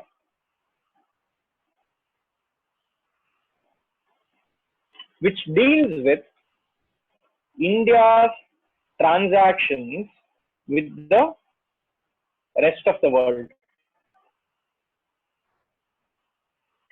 So rest of the world. India's transactions with the rest of the world. So that is what is the external sector. India's transaction with the rest of the world. What is India doing with respect to the rest of the world? With respect to this, we have an account called as the balance of payments, shortened as BOP. So what is this transaction with the rest of the world? What is this transaction with the rest of the world? Very simple. There are two types of transactions that we can talk about. India might want to import some goods and services from other countries. India might produce something extra and export some goods and services. So this is one type of transaction. Okay. And then there is another type of transaction. Some foreigner may want to invest in India. They might want to start a business over here. They might want to invest in an existing business in India. Okay. Or an Indian may want to go and invest in a foreign country. Like all those will also be transactions of India with the rest of the world. Okay. These are two classifications. So I told you the term is balance of payments. We will classify this into two types, just like we did in budget. Very similarly here, we have something called as the current account and something called as the capital account. Very similar to the budget. Okay. In current account, we have all the day-to-day, today's needs, today's requirements, and all those, which is the trade in goods and services and all those things. So you could say import, export, and all those. So import I'll represent as M, export I'll represent as X. So all those will come in the current account. The investments, which is for the future, which is for tomorrow's development, that will come here. In investments, we have the we classify it into two terms: foreign direct investment, foreign portfolio investment. Okay, so these are certain terms. Foreign direct investment and foreign. So this is foreign direct investment, DIRECT, and this is foreign portfolio investment. I'll tell you the difference now quickly. First, I'll start with this. Okay. You would have come across, I already told you about something called as fiscal deficit. So there is a term similar to that here. So we will analyze how much we are importing, we'll analyze how much we are exporting, and then we'll use a simple formula called as, see, when we import, we have to pay money. So it says payments. When we import, we have to pay money. So it is a loss for the country. When we export, we get money. So it is a gain for the country. So we need to understand whether overall we are getting more money or we are paying more money. To understand, we'll do a simple thing. This is money that we get minus this is money that we are giving. So if we find that we are getting more money than we are giving, we are going to say we are in surplus. We are in trade surplus. If we find that we are paying more money and we are getting less money, then we'll call it as trade deficit. So trade surplus and trade deficit are two terms: trade surplus and trade deficit are a couple of terms that are there. Okay, that is with respect to the current account.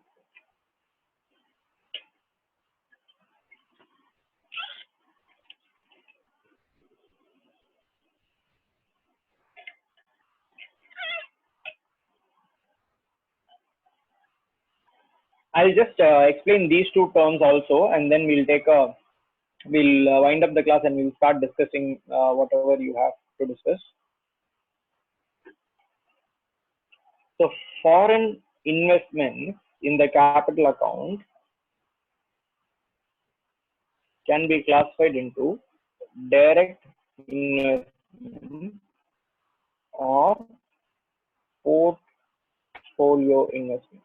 What is direct? If the investment happens directly in a business, someone is bringing money into India to run a company, to start a company, to take over an existing company, all those will become direct investment. Whereas some people may come and say, I think that Indian company is doing well, let me buy some part of the share of that company. I don't want to run the company, I just want to get a profit of that company. So then investment in shares of a company is called as foreign portfolio investment. So this is FDI and this is FPI. So that is the difference between these two: foreign direct investment and foreign portfolio investment. This is directly investment in the business, in the company itself. This is investment in the shares of the company. It happens in the share market. This happens directly in the company. This happens in the share market. Okay. So we will take a pause now. I think we are done with our major introduction to the basic terminology in all these areas. We are done with it. I will take up questions now. So if you have questions, you can ask me and then we'll proceed from there. There's nothing more that I have in terms of terminologies that I have to convey to you. We are done. I'll take up those. I'll quickly first take a look at the charts that are there, if there is any pending questions there, and then I'll take up the raised hands also. Okay, Supriyas, what is the name of the interest associated with deposits? I told you it is called as borrowing rate. Bank is borrowing money, that is in deposits, so that is borrowing rate. Sir, if the bank does not get deposits, will it be able to provide loans? Then why is it called liability? Bank, if the bank does not get deposit, it will not be able to provide loans. So a bank has to provide something attractive to make people come and deposit money. Without getting deposits, they will not be able to provide loans. So eventually the bank will shut down. Okay. It is called a liability because when they take money, they have to pay an interest on that. That is why it is called a liability. They are definitely facing a loss. Okay. Can you explain non-performing assets? I think I already did that.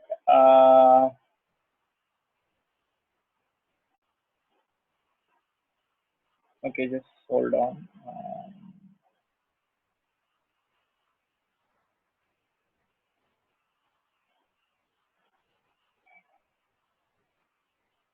There's a question about Forex reserve. Forex reserve is not very relevant right now. I think we'll discuss it later. We'll take it up later. That's better. Okay, because there are some terms inside that which you may not understand right now. We'll have to learn some basic concepts before we get to that. Okay. If a bank can have more NPA, can government take control or RBI? So yes, if a bank has a lot of NPA, the RBI will come and have some control over the bank. That is there. There are specific schemes for that which we'll deal with it in class. Then does these foreign banks have to follow? Yes, foreign banks have to lay down all the rules laid down by RBI because they are working in India. They will be under RBI. Foreign banks, private banks, government banks, all of them will be under RBI. In some cases, government waives loan can be referred to as NPA. So an NPA is what the government waives off. A loan becomes an NPA, an asset becomes a non-performing asset. And when it seems to the government that there is no way that the person will be able to pay, the government pays the loan on behalf of the customer. That is when it is called as a waiver. Okay, producers can sell products next year without discount, so they will get profit. Possible that producers can sell products next year, Kartika, but the problem is that next year, then you will have to reduce production. That's the problem. Next year's profit will be hampered. Is portfolio and indirect investment same? There is nothing called as indirect investment that I've seen. I don't know where you came across it. Just send me a link if you find that term indirect investment. Is capital expenditure also assets like infrastructure providing loans and liability as repay the loans? Yeah, there is a classification of assets and liability in the budget also. So in the budget, we said the revenue account is, has nothing to do with assets and liability. It is about day-to-day running. Whereas in the capital account there, we said it creates assets or creates liability. Some share bought from Geo by Facebook is called as FPI. If it is not called as FPI because it did not happen in the share market. It happened directly with the company. So it will be considered as FDI, the Facebook buying shares in Geo. Okay, so someone is asking the price of assets like land, if it decreases later, is it still an asset?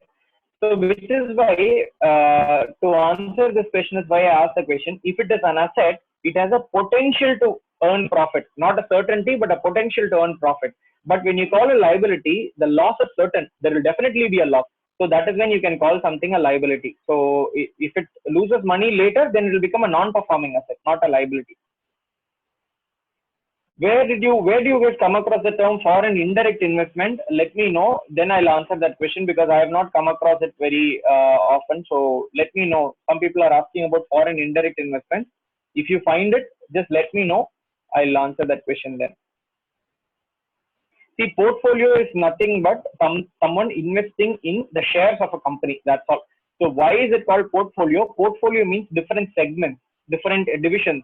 In Indian government, there are different portfolios. Finance is a portfolio, commerce is a portfolio, defense is a portfolio. What does portfolio mean? Different divisions. So why is this called portfolio investment? Because normally investors, they don't invest in the shares of just one company. They invest in multiple shares. So that is various portfolios they invest in. So that is why it is called as foreign portfolio investment. non-banking finance companies are, someone is asking what are non-banking finance companies. The role that is performed by the bank, which is as a financial intermediary, if done by an organization which is not declared as a bank. And who declares an organization as a bank? They have to apply to the RBI, get a permission, and RBI grants them the license of a bank. If they don't want to become a bank, they want to work in certain areas without the restrictions that are laid down for a bank, they can work as a non-banking financial company. So that is what is a non-banking financial company, a company which provides loans, which takes deposits, but which is not a bank. Is NPA delayed profit? NPA it is a possible profit, but if no repayment happens, then there is no profit in it. Okay, someone is asking me for my mail ID. Right at the beginning of the class also someone had asked, and I said I'll share it once the class starts. So my mail ID is sarath.r. It's not case sensitive. You can be small s or capital S, doesn't matter. sarath.r at Shankar IAS.in. SARATH.R at Shankar SHANKARIAS.in. ShankarIAS.in. Okay, just take up the last few charts and then I'll now take up the raised hand.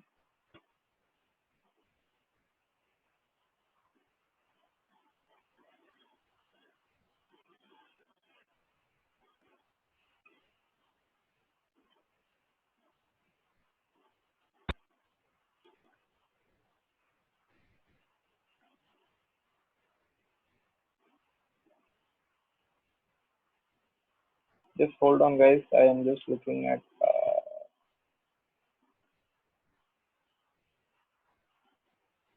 Okay, got it. So, is NPA delay profit? I answered that. Mail ID I have shared. Can you please explain once more balance of payment? See, balance of payment is very simple in the sense it just talks about how much money is coming into India and how much money is going out of India. So, it is just trying to balance that account into India and outside India. So money coming into India and going outside India can be under two headings. One is called as a current account, one is called as a capital account. That is all. In current account, we are talking about all the present current needs like imports and exports and all those. In capital account, we are talking about the future needs, which is like investment and all this. That is all balance of payments is about. Okay. So whether CPA and WPA have any effect on IIP? I have not told you what is IIP. Forget about that for the time being. It's not very relevant. For the time being, it is not very relevant. So does these foreign banks have to follow rules rated by IBA? Yes, they have to. NBFCs, I have told you already. What happens if no one takes loans? Yes, that is what is, someone is asking, what happens when no one takes loans, when the banks run a loss? Yes, they will. That is what is happening right now. People are not taking enough loans. So the banks are trying to reduce the lending rate as much as possible. They are reducing the rate at which they are giving loans. RBI is trying to make the rates less, so that people would borrow more. But people are not borrowing more because now they think there is not much happening in the economy. So they can run a loss. FPA and FII. Yes, FPA and FII are the same. FII is the old name. FPA is a name that was added later after a rule change. So we'll discuss that when we get to the actual class. Sir, inflation is the cause of lending rate cause of inflation. See, when does, okay, Srivatsan, I'll deal with that question later, separately to you. About inflation and lending rate, I'll deal with it later. Either drop a mail or you can raise hand and then we can discuss that question. Why there is inflation in petrol and diesel? Because maybe government is, or because maybe international prices are rising. Why there is inflation? Maybe when there is a increase in demand or a decrease in supply. That is the answer. That could be the reason. Sir, if Indians want to share the profit of foreign company, will it be capital account? That's shiny. If Indians want to share the profit of foreign company, I don't understand that question. Can you raise your hand and I'll answer the question while I'll just clarify and answer the question. FPA means purchasing a part of the shares of a company, correct? Arun Prasad, yes, you are right. I came across a term called FII. FII is very similar to FPI. It is the old name of FPI. If a foreign institutional investment is FII, it's the same as FPI. Keep it that way. Is in borrowing rate, the interest rate imposed. No, borrowing rate is not the interest rate at which you borrow money. Borrowing rate is from the bank's perspective, Spandana. It is the rate at which banks take money from you.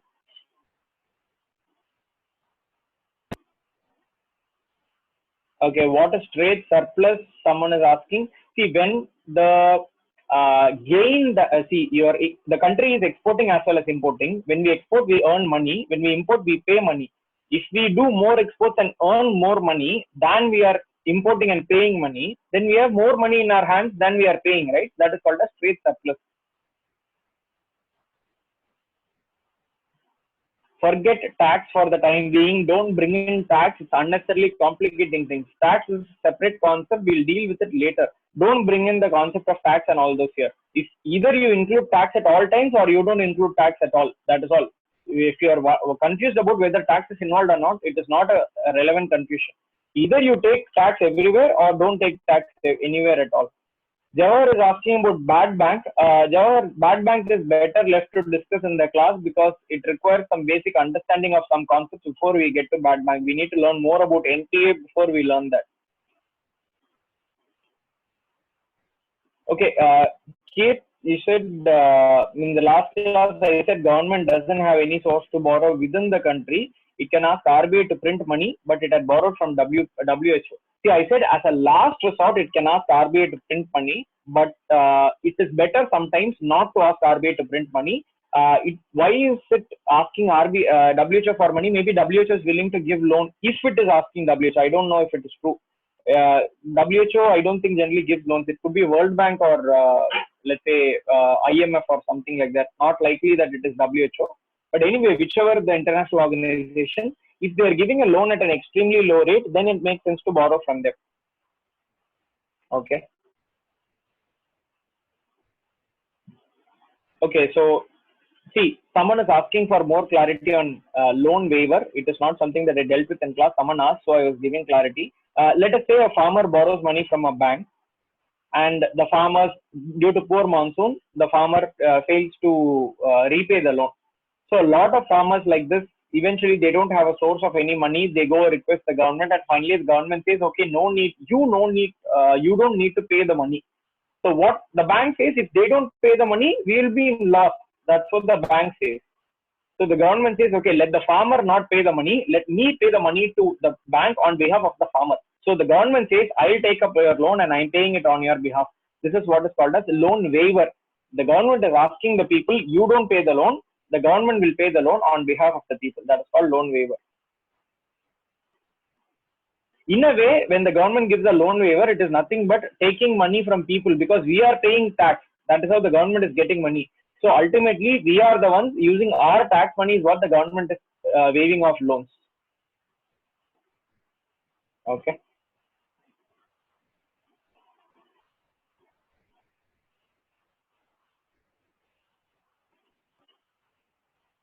All right. So what I'll do is I'll take up some questions if there are raised hands. Then I'll come back to it. I'll stop the share and I'll take up questions. I'm asking Rubesh. Unmuting Rubesh. Yes, Rubesh. Hello. Hello. Yes, you are. Tell me. Sir, I have general doubts, not specific to the class. Okay. Can I ask now, sir? Yeah, go on. If it is not relevant, I'll ask you to drop a mail. Okay, sir. Sir, is that saving is good for economic development? It is good for economic development. Why do you ask though? What is the context? Because in recent article in the newspaper, I have seen more saving does not give a good economic development like that. They insist that while increasing our purchasing power, only the economic development can done. So, all right. So I think I'll deal with it like you said over mail itself because it requires some bit of explanation. certain concepts which I have not dealt with in class. So if I say that now, there might be some people who may not be able to get a hang of it. So just drop a mail to me. I'll answer this Okay. question over mail. Okay, All sir. right? Okay, fine. Okay, sir. Okay. I also have some further doubts which is not relevant to the class content. So Yeah. I will You just can mail drop a it. mail there. Okay, Yeah. sir. Thank you. Thank you. Okay. Okay. Shivamuthu Kumar. Hello, sir. Hello. Sir, in balance of payment, Hmm. if the government is buying a loan from World Bank or another organizations, it is included in capital account. Yeah, that will also be included in capital account. But the interesting bit is in budget, when we were discussing budget, we were talking only about government, right? But when it comes to balance of payments, if a private individual borrows or a private company borrows, that will also be part of capital account. If the government borrows, that will also be a part of capital account. Both private and government purchases involved in balance of payment. Yes, correct. Okay, sir. Sir, in a wholesale Okay. price index, if the wholesale price index is increases, then automatically consumer price index will also increases. Not necessary, because the goods are not always the same, right? So if some goods in the WPA, the price may rise. So in the CPI also the price may rise. But some goods in the CPI, maybe the price drops. So we cannot say with certainty that WPA and CPI will move in the same direction. There have been times where CPI has significantly increased, but WPA has decreased. That has also happened. Due to intermediary, it may increase. No, not due to intermediary. Because of other goods being there. Both are not the same goods, right? Goods and services. Okay, sir. Both are not the same. So some are overlapping. But there might be some imported goods. There might be some goods which are not included in WPA, which is a part of CPI. All those means that it is not exactly the same. Okay. Sir, if intermediary is not included, today what I am do you buying. mean by intermediary? Okay. Sir, today I am buying one pen, sir. It is 10 rupees. I am directly buying from one shopkeeper.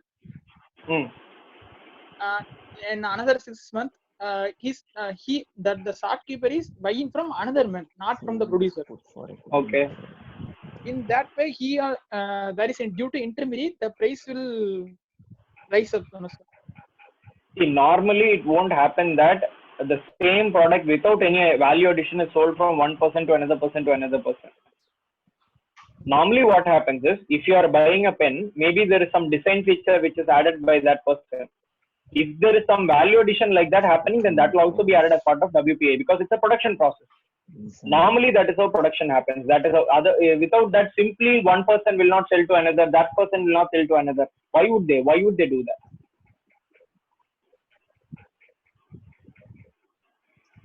Doubt, sir. Yeah, tell me. Okay, so now look at it this way. You are saying you are buying a pen from some shopkeeper at 10 rupees. Yes, sir. Correct? You are saying that that shopkeeper buys that pen from someone else at 8 rupees. That's what you are saying, right? Yes, sir. So now the question is, why is this person charging 2 rupees extra?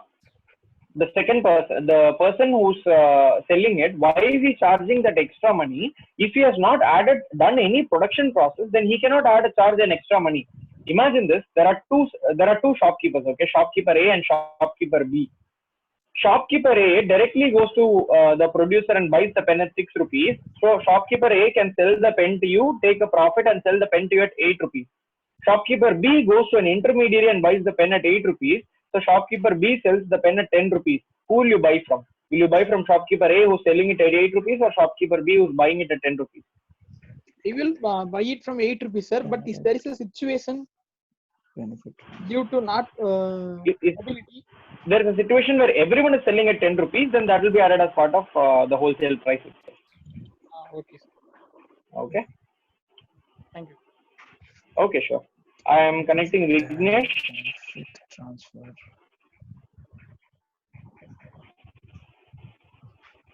Vignesh.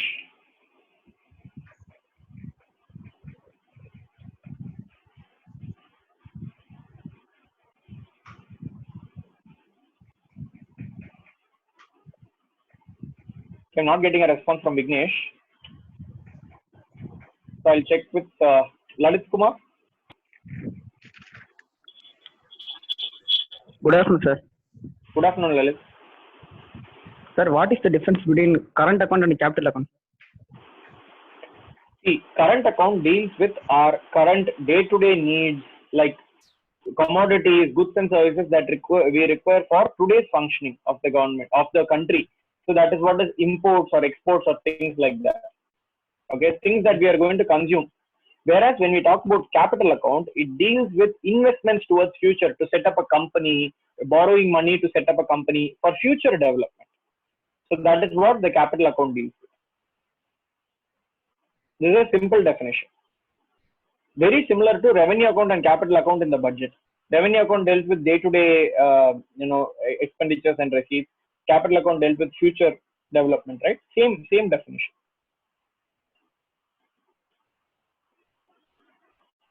Is that clear? Okay, no response. So I'll ask Ricky. I'm unmuting Ricky.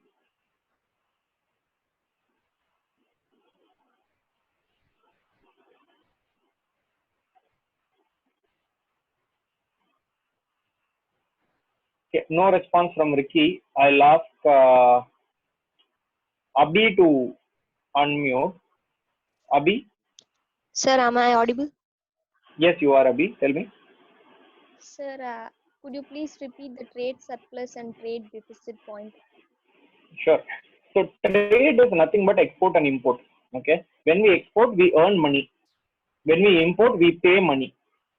Okay. So ultimately, at the end of a calculating period, let's say a year, we look at how much money have we earned through exports and how much money have we lost through imports. We have paid through imports. If we have ended up receiving more money through exports than we have paid for imports, then we say we are in surplus. We have earned more money from abroad. So we are in a trade surplus. If the opposite happens, we call it as trade deficit. That is all. Okay, sir. Thank you, sir. Okay, sure.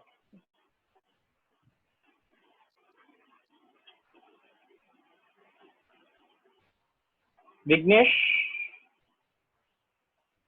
Hello, sir. Can you hear Yes, me? Vignesh. Yeah, I can. Sir, is investment in foreign countries, that means by an Indian businessman, will it consider in balance of payment?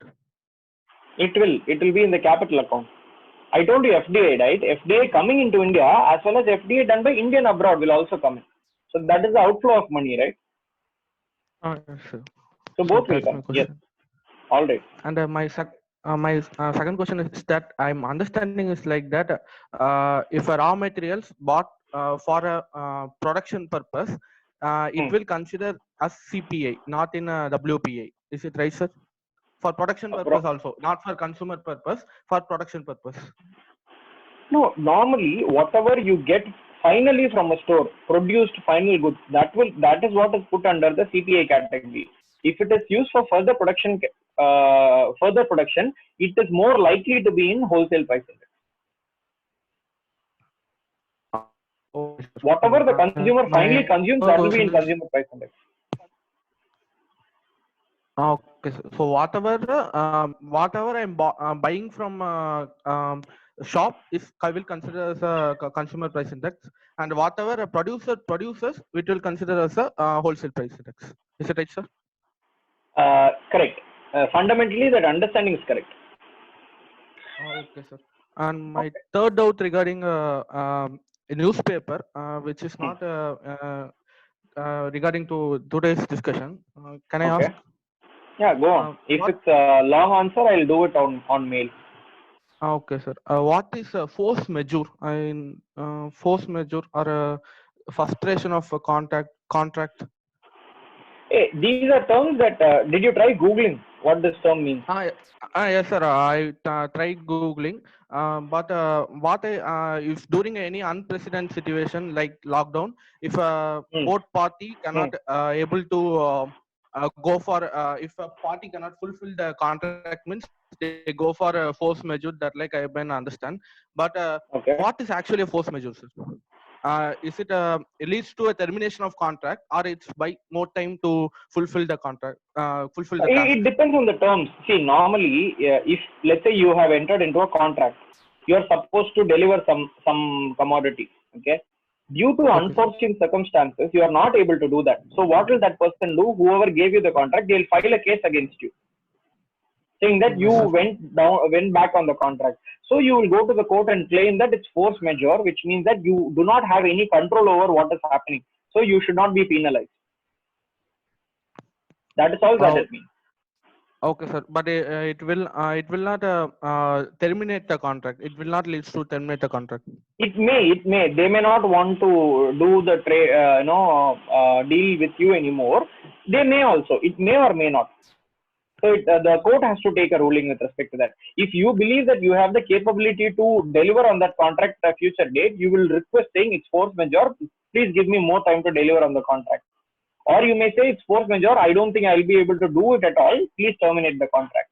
Or the other person say I lost trust in this person. Please terminate the contract. It may vary from situation to situation. Okay, sir. My following doubt is if a force majeure clause is not mentioned in the contract, they can claim like frustration of contract, like that. I have been reading in a newspaper. I didn't understand what is the difference between those two. Okay.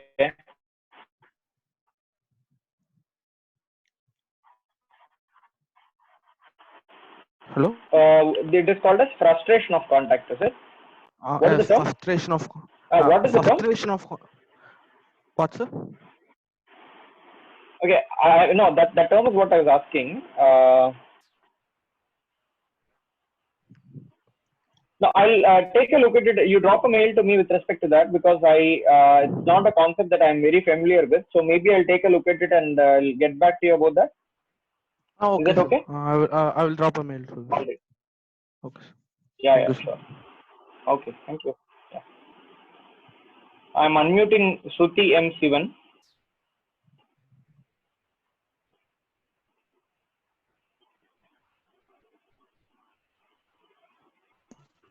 Hello, sir. Hello, Shruti. Hello. Good Yeah, afternoon, tell me. sir. Good afternoon. Sir, can you please explain how deflation will cause a decrease in GDP? How deflation will cause a decrease in GDP. Okay, now first you need to understand this. Let's imagine that you are a producer. You are producing some goods. Okay. What is your motivation behind producing goods? I need more. I need to earn profit. You need to earn profit, right? Correct. So when you are selling a product in the market, yes, when can you increase your profit? Can we say you can increase your profit when you are able to sell a product at a high price? Yes. Let's say you are producing a product at 10 rupees and you are able to sell the product at 15 rupees, you will be happy because you are getting 5 rupees profit. Correct? So let us say so what is this 10 rupee becoming 15 rupees? What is this? This is called as inflation. Increase in price is called as inflation. Now, due to inflation, if there is inflation, what will you do? You will think, okay, if I can produce more, I can get a lot of profit out of this situation. So what you will do is that you may increase your production if there is an increase in prices. But at the same time, let's say you are producing the product at 10 rupees and the price of the product has dropped to 8, which is nothing but deflation. Will you continue producing more, or will you stop production? I will stop production. Yeah, because your production itself is costing 10 rupees and you are able to sell it at only at 8 rupees. So why would you produce more? So when the production drops, that is a decrease in GDP, right? GDP is nothing but total value of goods and services produced, final goods and services produced in the economy. Sir, you reduce production, drop in GDP. Okay, sir, but it can also happen like if the rate is reduced, people will try to buy more goods now, sir. Correct. That is true. So, see, now look at this. If you are producing something at 10 rupees, okay, previously you were selling at 15 rupees. Yeah. Now if the price drops to 12 rupees, then it's okay. Then instead of selling, let's say 2 goods, now you will sell 10 goods and you will make a profit out of it. You might be okay with that scenario. But if the price drops below your production cost itself, then it doesn't, even if you sell 100 products, your loss is what is going to increase. You understand what I'm saying? So it depends on the extent of deflation also. It depends on the extent of deflation also. If the deflation is very minor, then it is good for you. You can increase production. Okay. All right. Okay, sir. Then one more, sir. It is my inference. Just correct it if I'm wrong. Deflation, a disadvantage on an economy means if there is inflation means people will distinguish between what is necessary and what is just mere requirement. But if deflation means people will not have any discrimination between their consuming level, and it has a negative impact on environment because we are utilizing more resources. So in Not that way, we can say necessarily. inflation itself is good for. No, not necessarily. So it's actually, you cannot make that argument. I'll tell you why. Because if there is deflation, imagine this, if there is deflation, and pursuant to the deflation, let us assume, generally what happens is during deflation, there will be a drop in GDP. Okay? Okay. Because the producers will not find it profitable to produce anymore. So what will the producers do? They'll reduce production. When there is a drop in production, the quantity of commodities available is going down. In addition to that, when the production decreases, the income of the people also decreases, because if there is no production, there is no employment. So when the income of the people drops, then they become more judicious about what they buy and what they don't buy. On the other hand, if there is inflation, you will also find that in addition to increase in prices, there will be an increase in employment, because more and more goods will be produced now. There will be an increase in employment, and there will be more money in the hands of the people, which means that even with an increased price, they are now willing to spend more and more. Okay. Now think of this. Let's say 10 years ago, look at the overall price levels. The price levels were much lower, but the people's consumption was not so high. Today, you look at it, the price of everything goes up, but people say, I want to buy a car, I want to buy a bike, I want to buy this, I want to buy that, I need 2 phones. The people, in spite of the rise in price, people are consuming more and more and more. It is inflation which is driving today's world and which is leading to this sort of environmental issues and all this. But only if inflation is leading to more production. So there is nothing that we can say that this will cause some effect. It may cause, or it is likely to cause, is what you can say. All right. Okay. Okay. Thank you, sir. All right. Okay. Sure. Okay. Yeah. I'm unmuting Varsha. Sir, can you hear me, sir? Yes, Varsha. It's breaking a little your voice, but go on.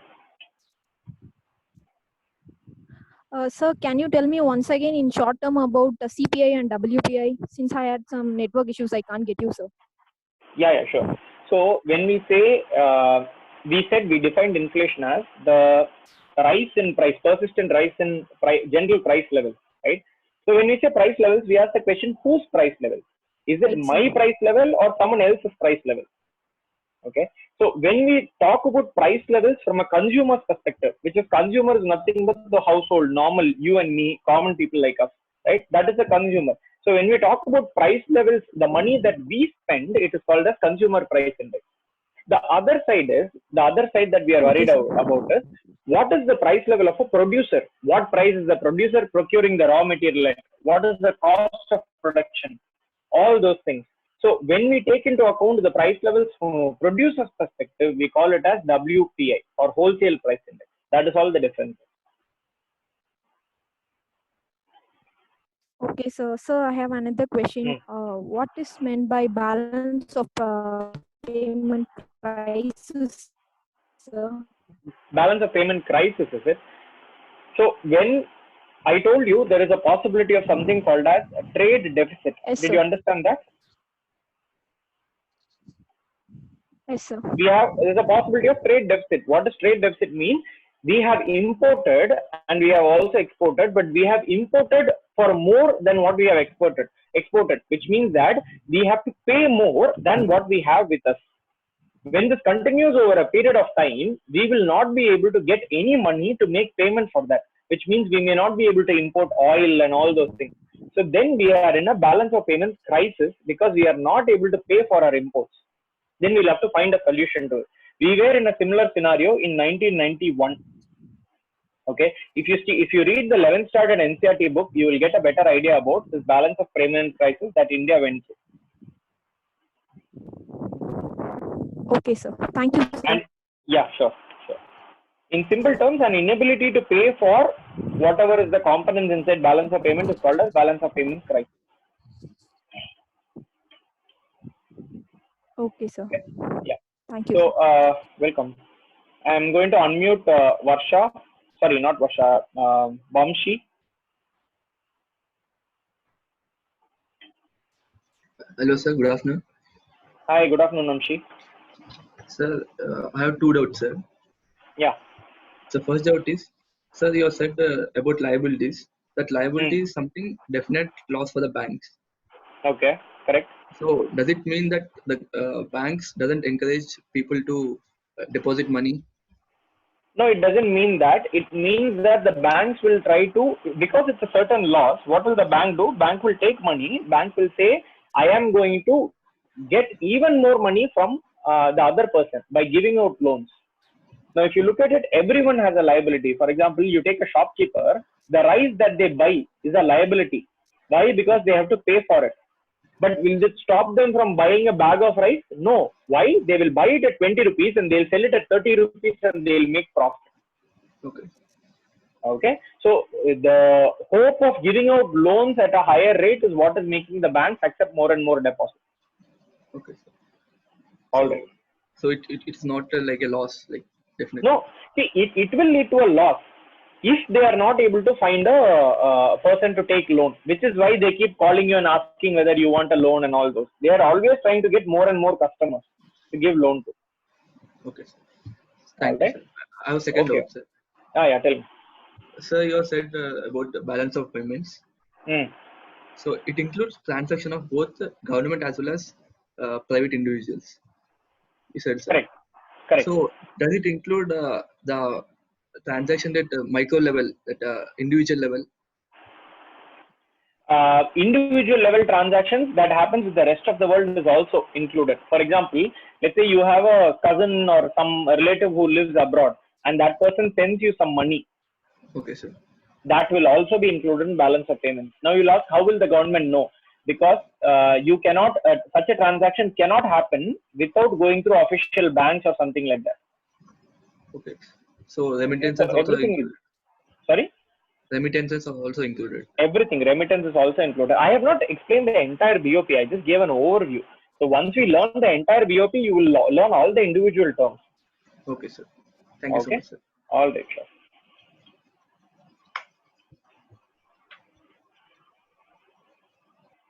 I am unmuting Liberata.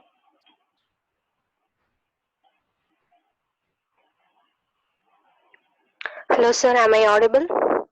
Yes, Liberata, you are audible. Sir, my doubt is regarding the newspaper, sir. While reading the newspapers in the business section, I came to see many of the articles, the percentage value, sir, like in today's newspaper, the Indian economy to contract by 4% in 2021. Like that, the percentage values, is it necessary to note on those percentage values, sir? See, with percentages, it's always tricky because the percentage may vary from one month to another month. Maybe it will vary by the time you write the examination. So I would suggest just understand the trend. Is it a decreasing percentage? Is it an increasing percentage? That is all that is enough for you. They're saying 4% increase. Just focus on the increase or decrease. Don't focus so much on the numbers because numbers will keep changing every time. Okay, all right? sir. Sure. All okay, sir. Thank you, sir. Sure. Revati? Good afternoon, sir. Good afternoon, Revati. Sir, I would like to ask you about the non-performing assets. Okay. Sir, what I understood is, if the bank gets back principal amount at any point of time, but bank doesn't receive any interest from the customer, it leads to NPA. Is it so? That is also true. If the bank doesn't get the principal or interest, that is also NPA. If the bank gets the principal and gets half the interest, that is also NPA. Because when the loan was initially created, it was expected to get more money, get a certain amount of money. If you get anything less than that, it could be classified as an NPA. All right. But if no principal amount, no interest, then it is a loss. Is it so, sir? No, then also it is an NPA. If there is no principal or interest paid, then also it is an NPA. How? And every single NPA could lead to a loss. Oh, yeah. To a loss. See, even if, let's say, okay, now look at this. Now, I understand the idea behind your question. You are saying the bank gave 10 lakh loan to someone. Yes. You are saying if the bank gets back the 10 lakh, the bank is not facing loss. That's what you are saying, right? It is not gaining anything, but it is not losing anything, is what you are saying. Yes. Yes. Correct? Yes. That is why you are not able to accept that. Even if it gets the principal back, then it will not be, if I say it will still be a loss, you are not able to understand that. So the answer is very simple. You may have taken 10 lakhs today. You may repay the 10 lakhs after, let's say, 5 years. Let's assume it's a 5-year duration loan. Now we have all these motorbike and car loan and house loan and all this. Let's say you're buying a car for 10 lakhs and you have taken it as loan. You're repaying it over 10 years, let's say. And you failed to pay the interest, you have paid the entire principal. Can you say that 10 lakhs today is the same as 10 lakhs 10 years later? No. You had, let's say, assume you have 10 rupees today and you had 10 rupees when you were, let's say, 10 years old. Are they the same? With 10 rupees, think of what all you could have bought that day versus 10 rupees what you can buy today. Yes, sir. So the value of money decreases, Yes, right? value, yeah. So even if the bank gets the entire principal amount back, let's say 10 years later, it is still a loss for them because the value of money has decreased. Okay, sir. Right? Value of the money has decreased. Yes. So in every case, if there is a non-repayment of principal, interest, whatever be the case, initially there was a plan. 10 lakh rupees is the principal, 10% would be the interest. If any of this does not come back, it will be treated as an NPA and eventually it will be treated as some level of loss to the bank. Okay. Okay, sir. So one more doubt I have. This one is almost cleared. It's. So I would like to ask you about the GDP and inflation. Sir told that GDP is a final goods and service produced by a country at a in a given time. So it is calculated like quantity of the good into the price of the good. Correct. So in that price, is it inflation? Means this price is determined by inflation. See, price is not determined by inflation. What is inflation? If there is an increase in price, that is what is inflation, right? So yeah. Price is what price is? That is the CPI and WPI. Okay. That's what I am asking. This inflation is decided by CPI and the WPI. Is it, sir? Yes, you calculate CPI. Last year CPI versus this year CPI you consider and you arrive at what is called as inflation. Yes. Similarly, last year's WPI, this year's WPI you calculate, you will arrive at inflation. That does not have a direct role in GDP calculation. In GDP, you are just saying Q into P. That is the existing price. You are not comparing with the previous price and all. Okay, sir. So I got it. I got it, sir. But sir, one more doubt. So sorry, sir. I the No first problem. time. No problem. So this CPI, it's a percentage. We are comparing it and we are reaching into a percentage, right, sir? Correct. Uh, but No, CPI is not a percentage. Sorry, CPI is not a percentage. CPI is always a value. CPI is always a number, full number. Okay. It is So not a that percentage. okay, yeah, that full number can be taken into to calculate this price in this GDP. That's what I'm asking. See, with respect to GDP, understand this, okay? Understand this concept. Okay. CPI is an indicator of price. Look at the name. It doesn't say consumer prices. It says consumer price index. Okay. Okay, sir. Okay. So Okay. that index will be something like 100. If the price is 20,000 rupees, I'll consider 20,000 rupees to be 100. If the price becomes 25,000, if 20,000 is 100, what is 25,000? Okay, that in that way you will do. So that will be treated as 125. Okay, sir. Okay. So you create an index like that.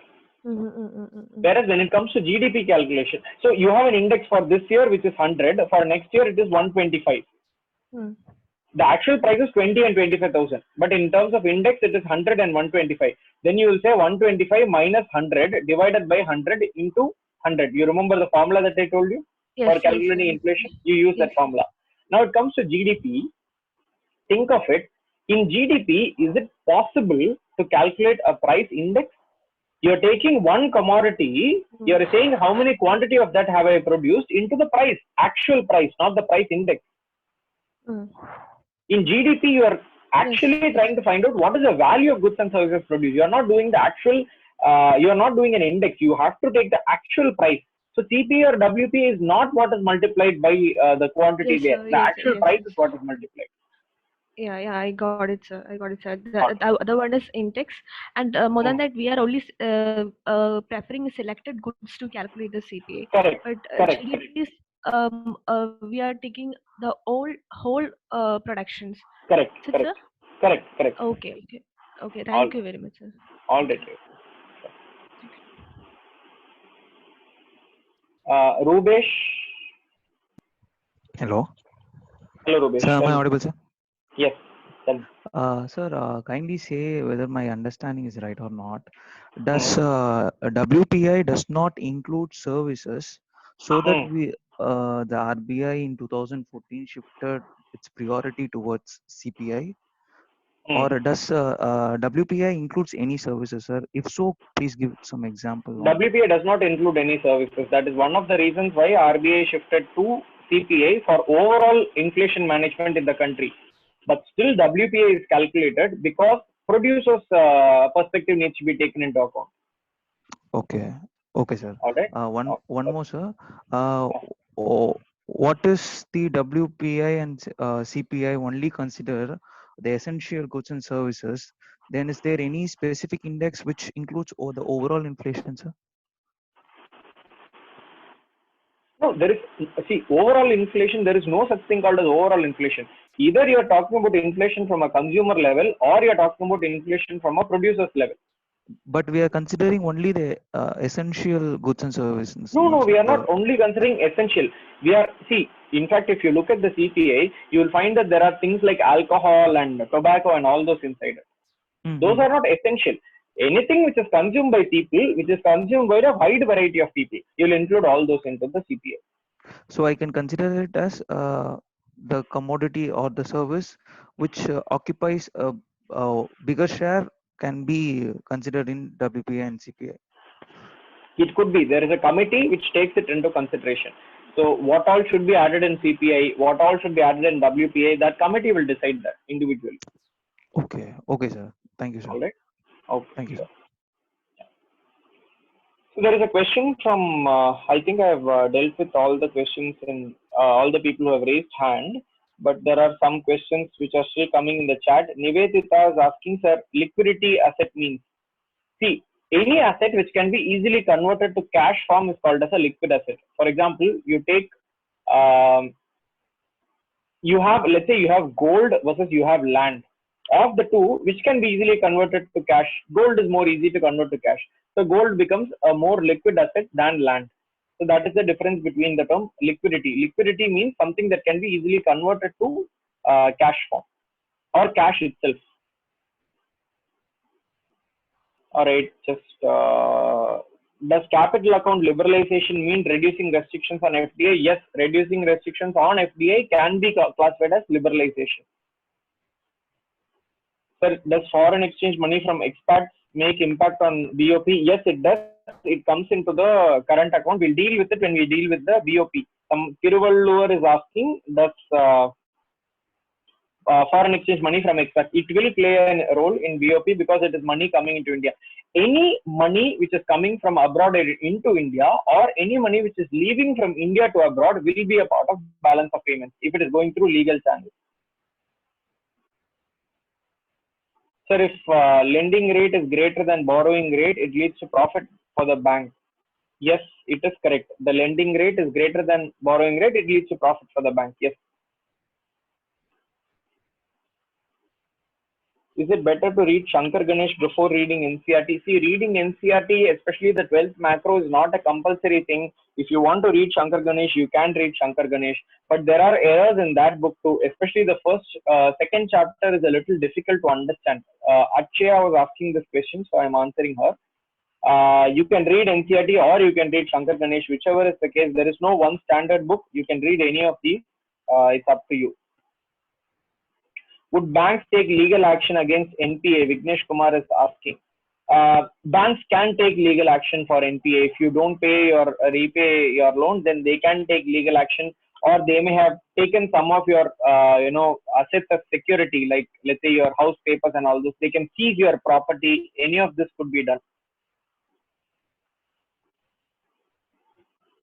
Sharmila is asking, if I wish to get a loan on my business, could it be possible? It is possible. Now banks are looking forward to giving loans, but you have to convince the banks that your business could be a profitable one under the given circumstances. Otherwise, you may find it even now difficult to get a loan. Okay, someone is asking about bankruptcy. Bankruptcy del vostro is the name that is given here. Bankruptcy is a situation where a person is unable to repay the loan that they are taking. So bankruptcy would lead to a loss for a bank. Okay. So bankrupt, someone else is also asking what is meant by bankrupt. Bankrupt is see, there are two terms. There is something called as insolvency and something called as bankruptcy. You not being able to pay back your loan is called as insolvency. When some middle organization, say a court or an appellate, a tribunal, something, when it declares that you are incapable of repaying loan, so they let you go, then you will be declared as a bankrupt. Insolvency is something that you claim, you are unable to repay, you will become an insolvent. Bankrupt is what some other authority declares you as. If some other authority declares you as unable to repay loan, then you will be termed as bankrupt. Okay. So just few more questions have come in. I'll answer those.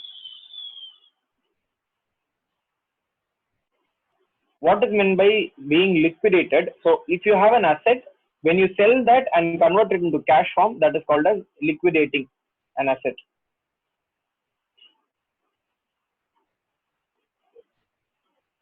Okay. Just hold on.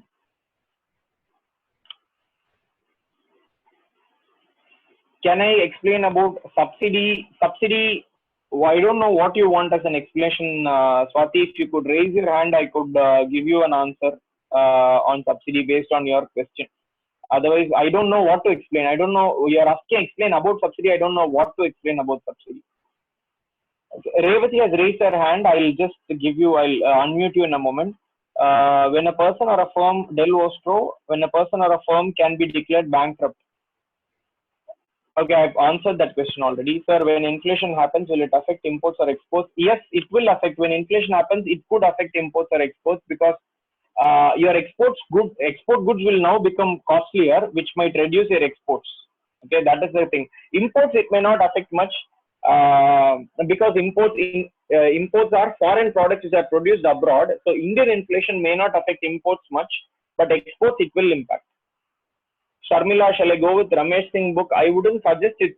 actually too big a book. You don't need to read such a big book to get the information required, because there are only anyway a few questions which are going to be asked in UPSC exam from these books.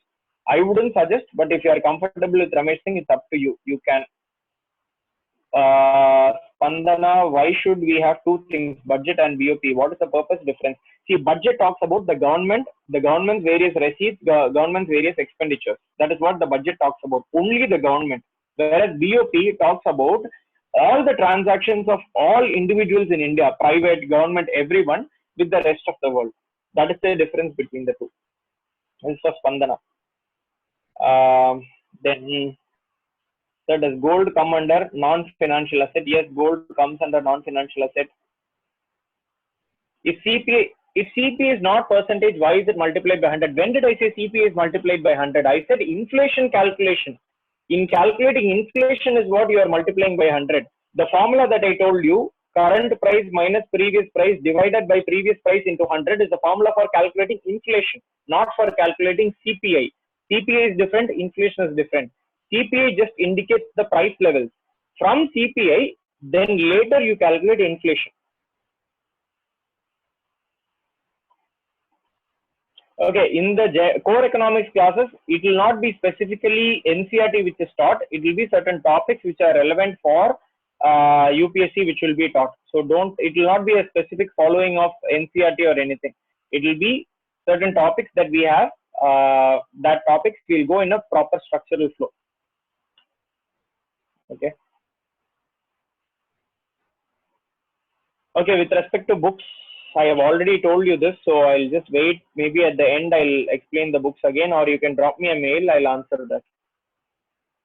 Govardhan is asking what is meant by market borrowing. When the government borrows from the common people in the country, maybe businesses, households, all those, that is called as market borrowing. As simple as that. Government borrowing from people is called as market borrowing. Okay, I'm going to unmute Revati. You can ask your question now. So one more doubt regarding the books. So I started with the macroeconomics, class 12 macroeconomics. Okay. I read first chapter, but I found it little difficult. So will it be better once the class started along with that follow reading the NCERT, or in this? You can do this, Revati. You can. Yes.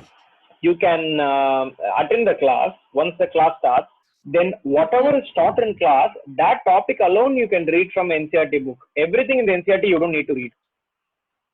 Okay. Okay, you can do that. Okay, that's my doubt. That was my query, sir. All right. Sure. Thank you, sir. Thank you, sir. All right.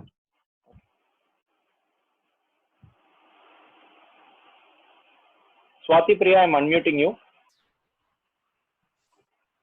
Good afternoon, sir. Good afternoon.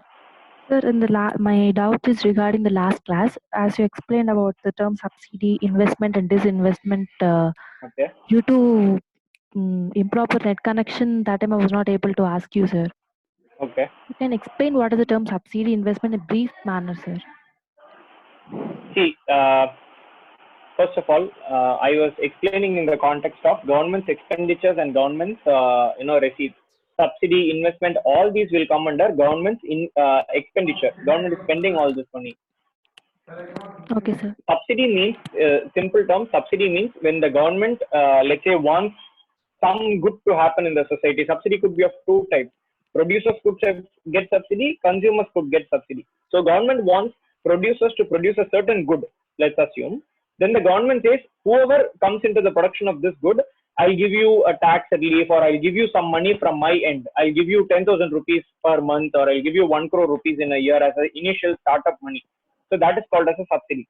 Or the government tells to the consumer, you need, the government realizes that you need to consume rice and all those things. So I will make rice available at a lesser price than the market price. So the government would go and procure the rice from somewhere, let's say at 20 rupees per kg, and it will make it available to the people at 10 rupees per kg. That 10 rupees that is reduced, that is called a subsidy. Yes. So then what is it, investment and disinvestment, sir? So that's a completely in a slightly different concept. It comes into the capital account in the budget. So investment is where the government says we are doing good today, but if we want to continue our growth tomorrow, we need to set up some new industries. We need to build roads. We need to build the flyovers. Let's say today the traffic is okay. Assume that you are living in a city where the traffic is okay, but the city is developing and the government knows for sure that let's say 5 years down the line, the traffic will be horrible to deal with. So the government thinks, okay, we need to build a railway line to augment the roadways that is there. Let us build a metro rail, or we need to build flyovers to avoid future possible traffic. All these are towards the future growth of the country. Government is spending money today. That is called as investment. Building roads, building metro rail, all these things, or building public sector units, setting up public sector companies. All these are investments. So this is investment. Sometime later, let's say government is setting up the government set up Air India. Let's say initially there was no one who had the capability to set up an airbase. Government set up, assume that, okay, and government sets Yes, up Air sir. India. Yes, sir. And later the government says that okay, now there are a lot of companies which are willing to do this work. The government is not needed here anymore. So the government thinks, okay, when because of the private players, now the government is also facing a loss.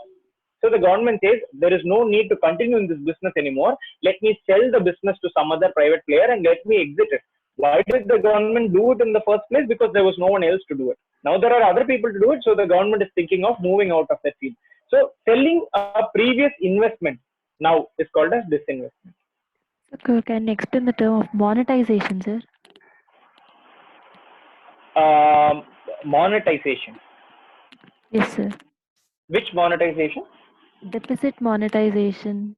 Okay, so deficit monetization, what that term means is that, see, when the government has some expenditure to make and it doesn't get enough money as receipt, okay, then there is a deficit that the government has in its budget, fiscal deficit we saw. So when the fiscal deficit, there is something called as deficit financing, which is finding a way to overcome this deficit. The government could borrow money from people in the country. The government could borrow money from banks. The government could borrow money from foreign countries. Anywhere the government could borrow. That is called as deficit financing. But sometimes when there is no money available from any of these sources or not enough money available from any of these sources, the government may, as a last resort, go to RBI and say, I'm not able to get money from anywhere. Can you print some money and give it to me? So deficit is now converted into new money form. That is called as deficit monetization. So, but can RBI has the power to print money, sir? Yeah, RBI is the one which prints money in India. Okay, sir. Then, then in sometimes in newspaper I've read that about physical deficit and the terms. So what is physical deficit, sir? Fiscal deficit is what last class you didn't attend at all, is it? Yes, I have attended, but due to some improper net connection, I have okay. not listened, sir. So government has certain expenditures and certain receipts. We saw about that, right? Government's receipts and expenditures. When the government doesn't get enough money as receipts, let's say the government receives 50 crore rupees as receipts, and government has 70 crore rupees as expenditure. Then the government is not receiving enough money to deal with its expenditure. This situation is called as fiscal deficit. Can you tell what? So can you once again tell it, sir? Okay, so let's imagine you have a monthly expenditure of let's say 10,000 rupees, okay, but you're getting an income of only 8,000 rupees. Now you're having a deficit, right? You don't have 2,000 rupees. Yes, sir. When this happens to the government, that is called as fiscal deficit. Okay, sir. All right. So one more doubt. So while reading economic terms, now we are asking doubt and you're answering the doubt, sir. By the time we are understanding, but while reading the newspaper, we are not able to understand by the time, sir. Okay. So what should we do, sir? Note down the doubts, drop a mail to me, or note down the doubts and ask in class. That is the only thing that we can do, right? Or you can immediately search on the internet and probably look to find the answer. Okay, sir. Thank you, sir. Thank you. All right, sure. Okay, there was a comment here which was made by I know Muhammad Sultan. So first question, sir, is it okay if I only follow class notes? Is that enough? No, it is not enough. Class notes is just a starting point. After that, you'll have to read a lot of newspaper, and most of the questions in economics is going to be from newspaper, current affairs. That is important. Is it compulsory to read some textbook? Not necessary. You can read if you want, or it will be good. It will just expand your knowledge, or you can get all those from the internet or from newspaper itself. So shouldn't be a problem. Okay. Then there's a small request. It is better if I take classes from the institute on the board instead of sharing. The reason that I'm not in the institute and I'm taking the class from home today is because in Chennai there is a lockdown, and as a result of which we cannot travel till the end of this month. There is a lockdown, so the classes have to happen from home. It is not allowed for people to go outside and do classes, go to the institute and all this. It's a strict lockdown like previously, like last month, because of the high number of corona cases in Chennai. That is why I'm doing the classes from home. So just bear with it. I know it's not very comfortable. The writing and all those handwriting is a little alright, but this is the best that can be done given the circumstances. Alright. Okay, Shivamuthu Kumar has raised hand. Hello, sir. Yes, hello Shiva. Sir, is GDP may put in digital perspective, sir? What do you mean by that? Sir, in news I can read, sir. Mr. Chandranayam pointed out that 31% of the world GDP is retail, and from digital perspective, 40 petabyte of data is generated every hour in retail. It's not just any data, it's a demand signal for the world. It's just a small part of it, Shivakumar. Can you just email it to me? I think I'll have to read the entire news article to get a context. Okay, sir. Okay. You have my mail ID, right? Just drop a mail to me. Okay. I'll answer. Okay. So I don't find anyone else who has raised hand. So I think I'll end the session. There is no one who's commenting. No questions in the chat box also. That is unanswered. So I think I'll end the class. Okay, Gautam is asking, sir, right now I'm unable to take notes from the newspaper. Is it okay if I study current affairs from monthly magazines? Please read the newspaper, even if you're not able to take notes. Yes, you can read from monthly magazines if you want, but don't make that the only source. You compulsorily have to read newspaper, because some individual is compiling notes based on their understanding of what is right, what is good and what is not good. Just keep reading the news even if you are not able to take notes. The problem with not being able to take notes is that you will not be able to revise. That is the only problem. If you are able to deal with it, then if monthly magazine is helping you revise, then no problem. Then you can do that. Up to you. But I would suggest that you compulsorily have to read newspapers somewhat. And if it's possible, just some few points which you think are very, very important, just that alone you can probably take notes if you want, instead of taking the entire newspaper notes.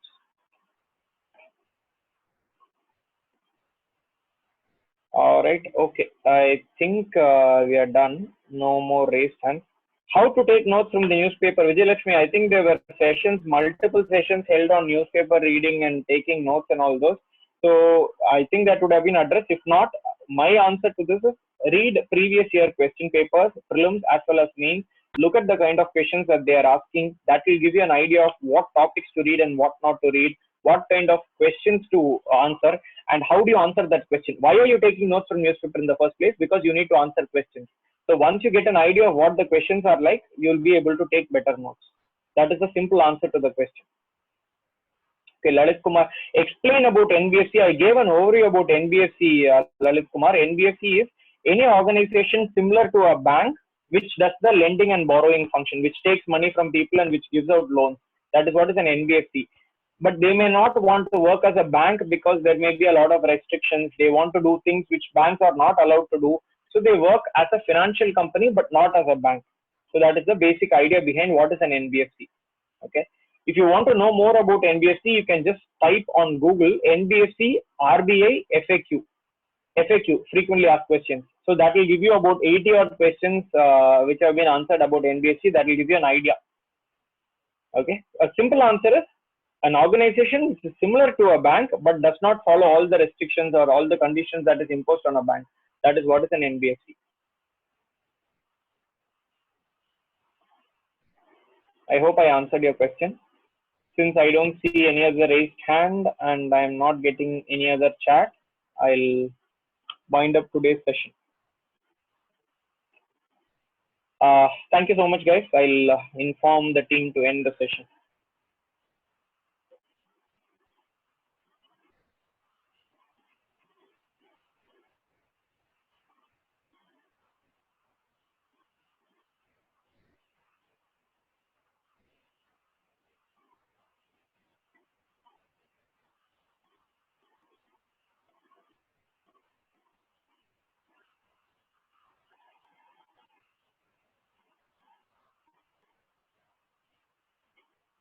Welcome, guys. So many people saying thank you. Okay, there's one question from Harini. I'll quickly take it up. Yes, Harini. Sir, good afternoon, sir. Good afternoon. Sir, you said financial year corresponds to the private money, sir. Then Generally, yes. Why the term RBI's financial year comes into picture, sir? See, the thing is, anything which is not involved with the governance of the country. For example, if you take something like State Bank of India, which is government owned, or Indian Railways, which is government owned, there you will find the term financial year. When it comes to government departments, governance, there alone the term fiscal year is used. Plus, you will find that in a lot of places, even the government uses the term financial. For example, I told you the proper name of budget is annual financial statement, not annual fiscal statement. So financial is something which can be used for either case. But fiscal is something that you can strictly use only for governance related government activities. RBI cannot use fiscal. SBI cannot use fiscal, although they are owned by government. But government departments, say Ministry of Finance, Ministry of Commerce, they can use the term fiscal. That is the difference. Sir, another question, sir. You said NPA yes? leads to loss for the bank. NPA leads to loss for the bank, sir. On the security for the loan act as an interest for the loan, sir. If the security is good enough, then it will not be a loss. Okay, sir. But what normally happens is, let's say someone owns a house and the bank takes over that house. Then everyone in the market knows that it is a bank which is going to own the house, and the bank will try to conduct an auction to sell the house. Now, everyone who's coming to buy that house in the auction, they'll know that the bank desperately is trying to sell the house. When you're desperately trying to sell the house will sell at a very low cost. So what happens is the bank generally, even in spite of the security, suffers a loss. That is just how things are. If it is able to get the profit, then it will not make a loss. That is why we still, even when the loan is not repaid, we still call it as an NPA, because there is a possibility of profit. Okay, sir. Thank you, sir. Okay, sure. Lalit, you had raised your hand to ask. I think if it is just to say thank you. All right, you're welcome.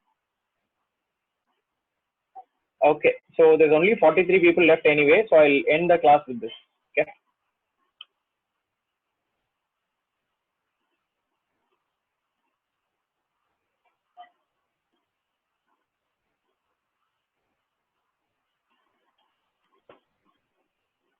Okay, host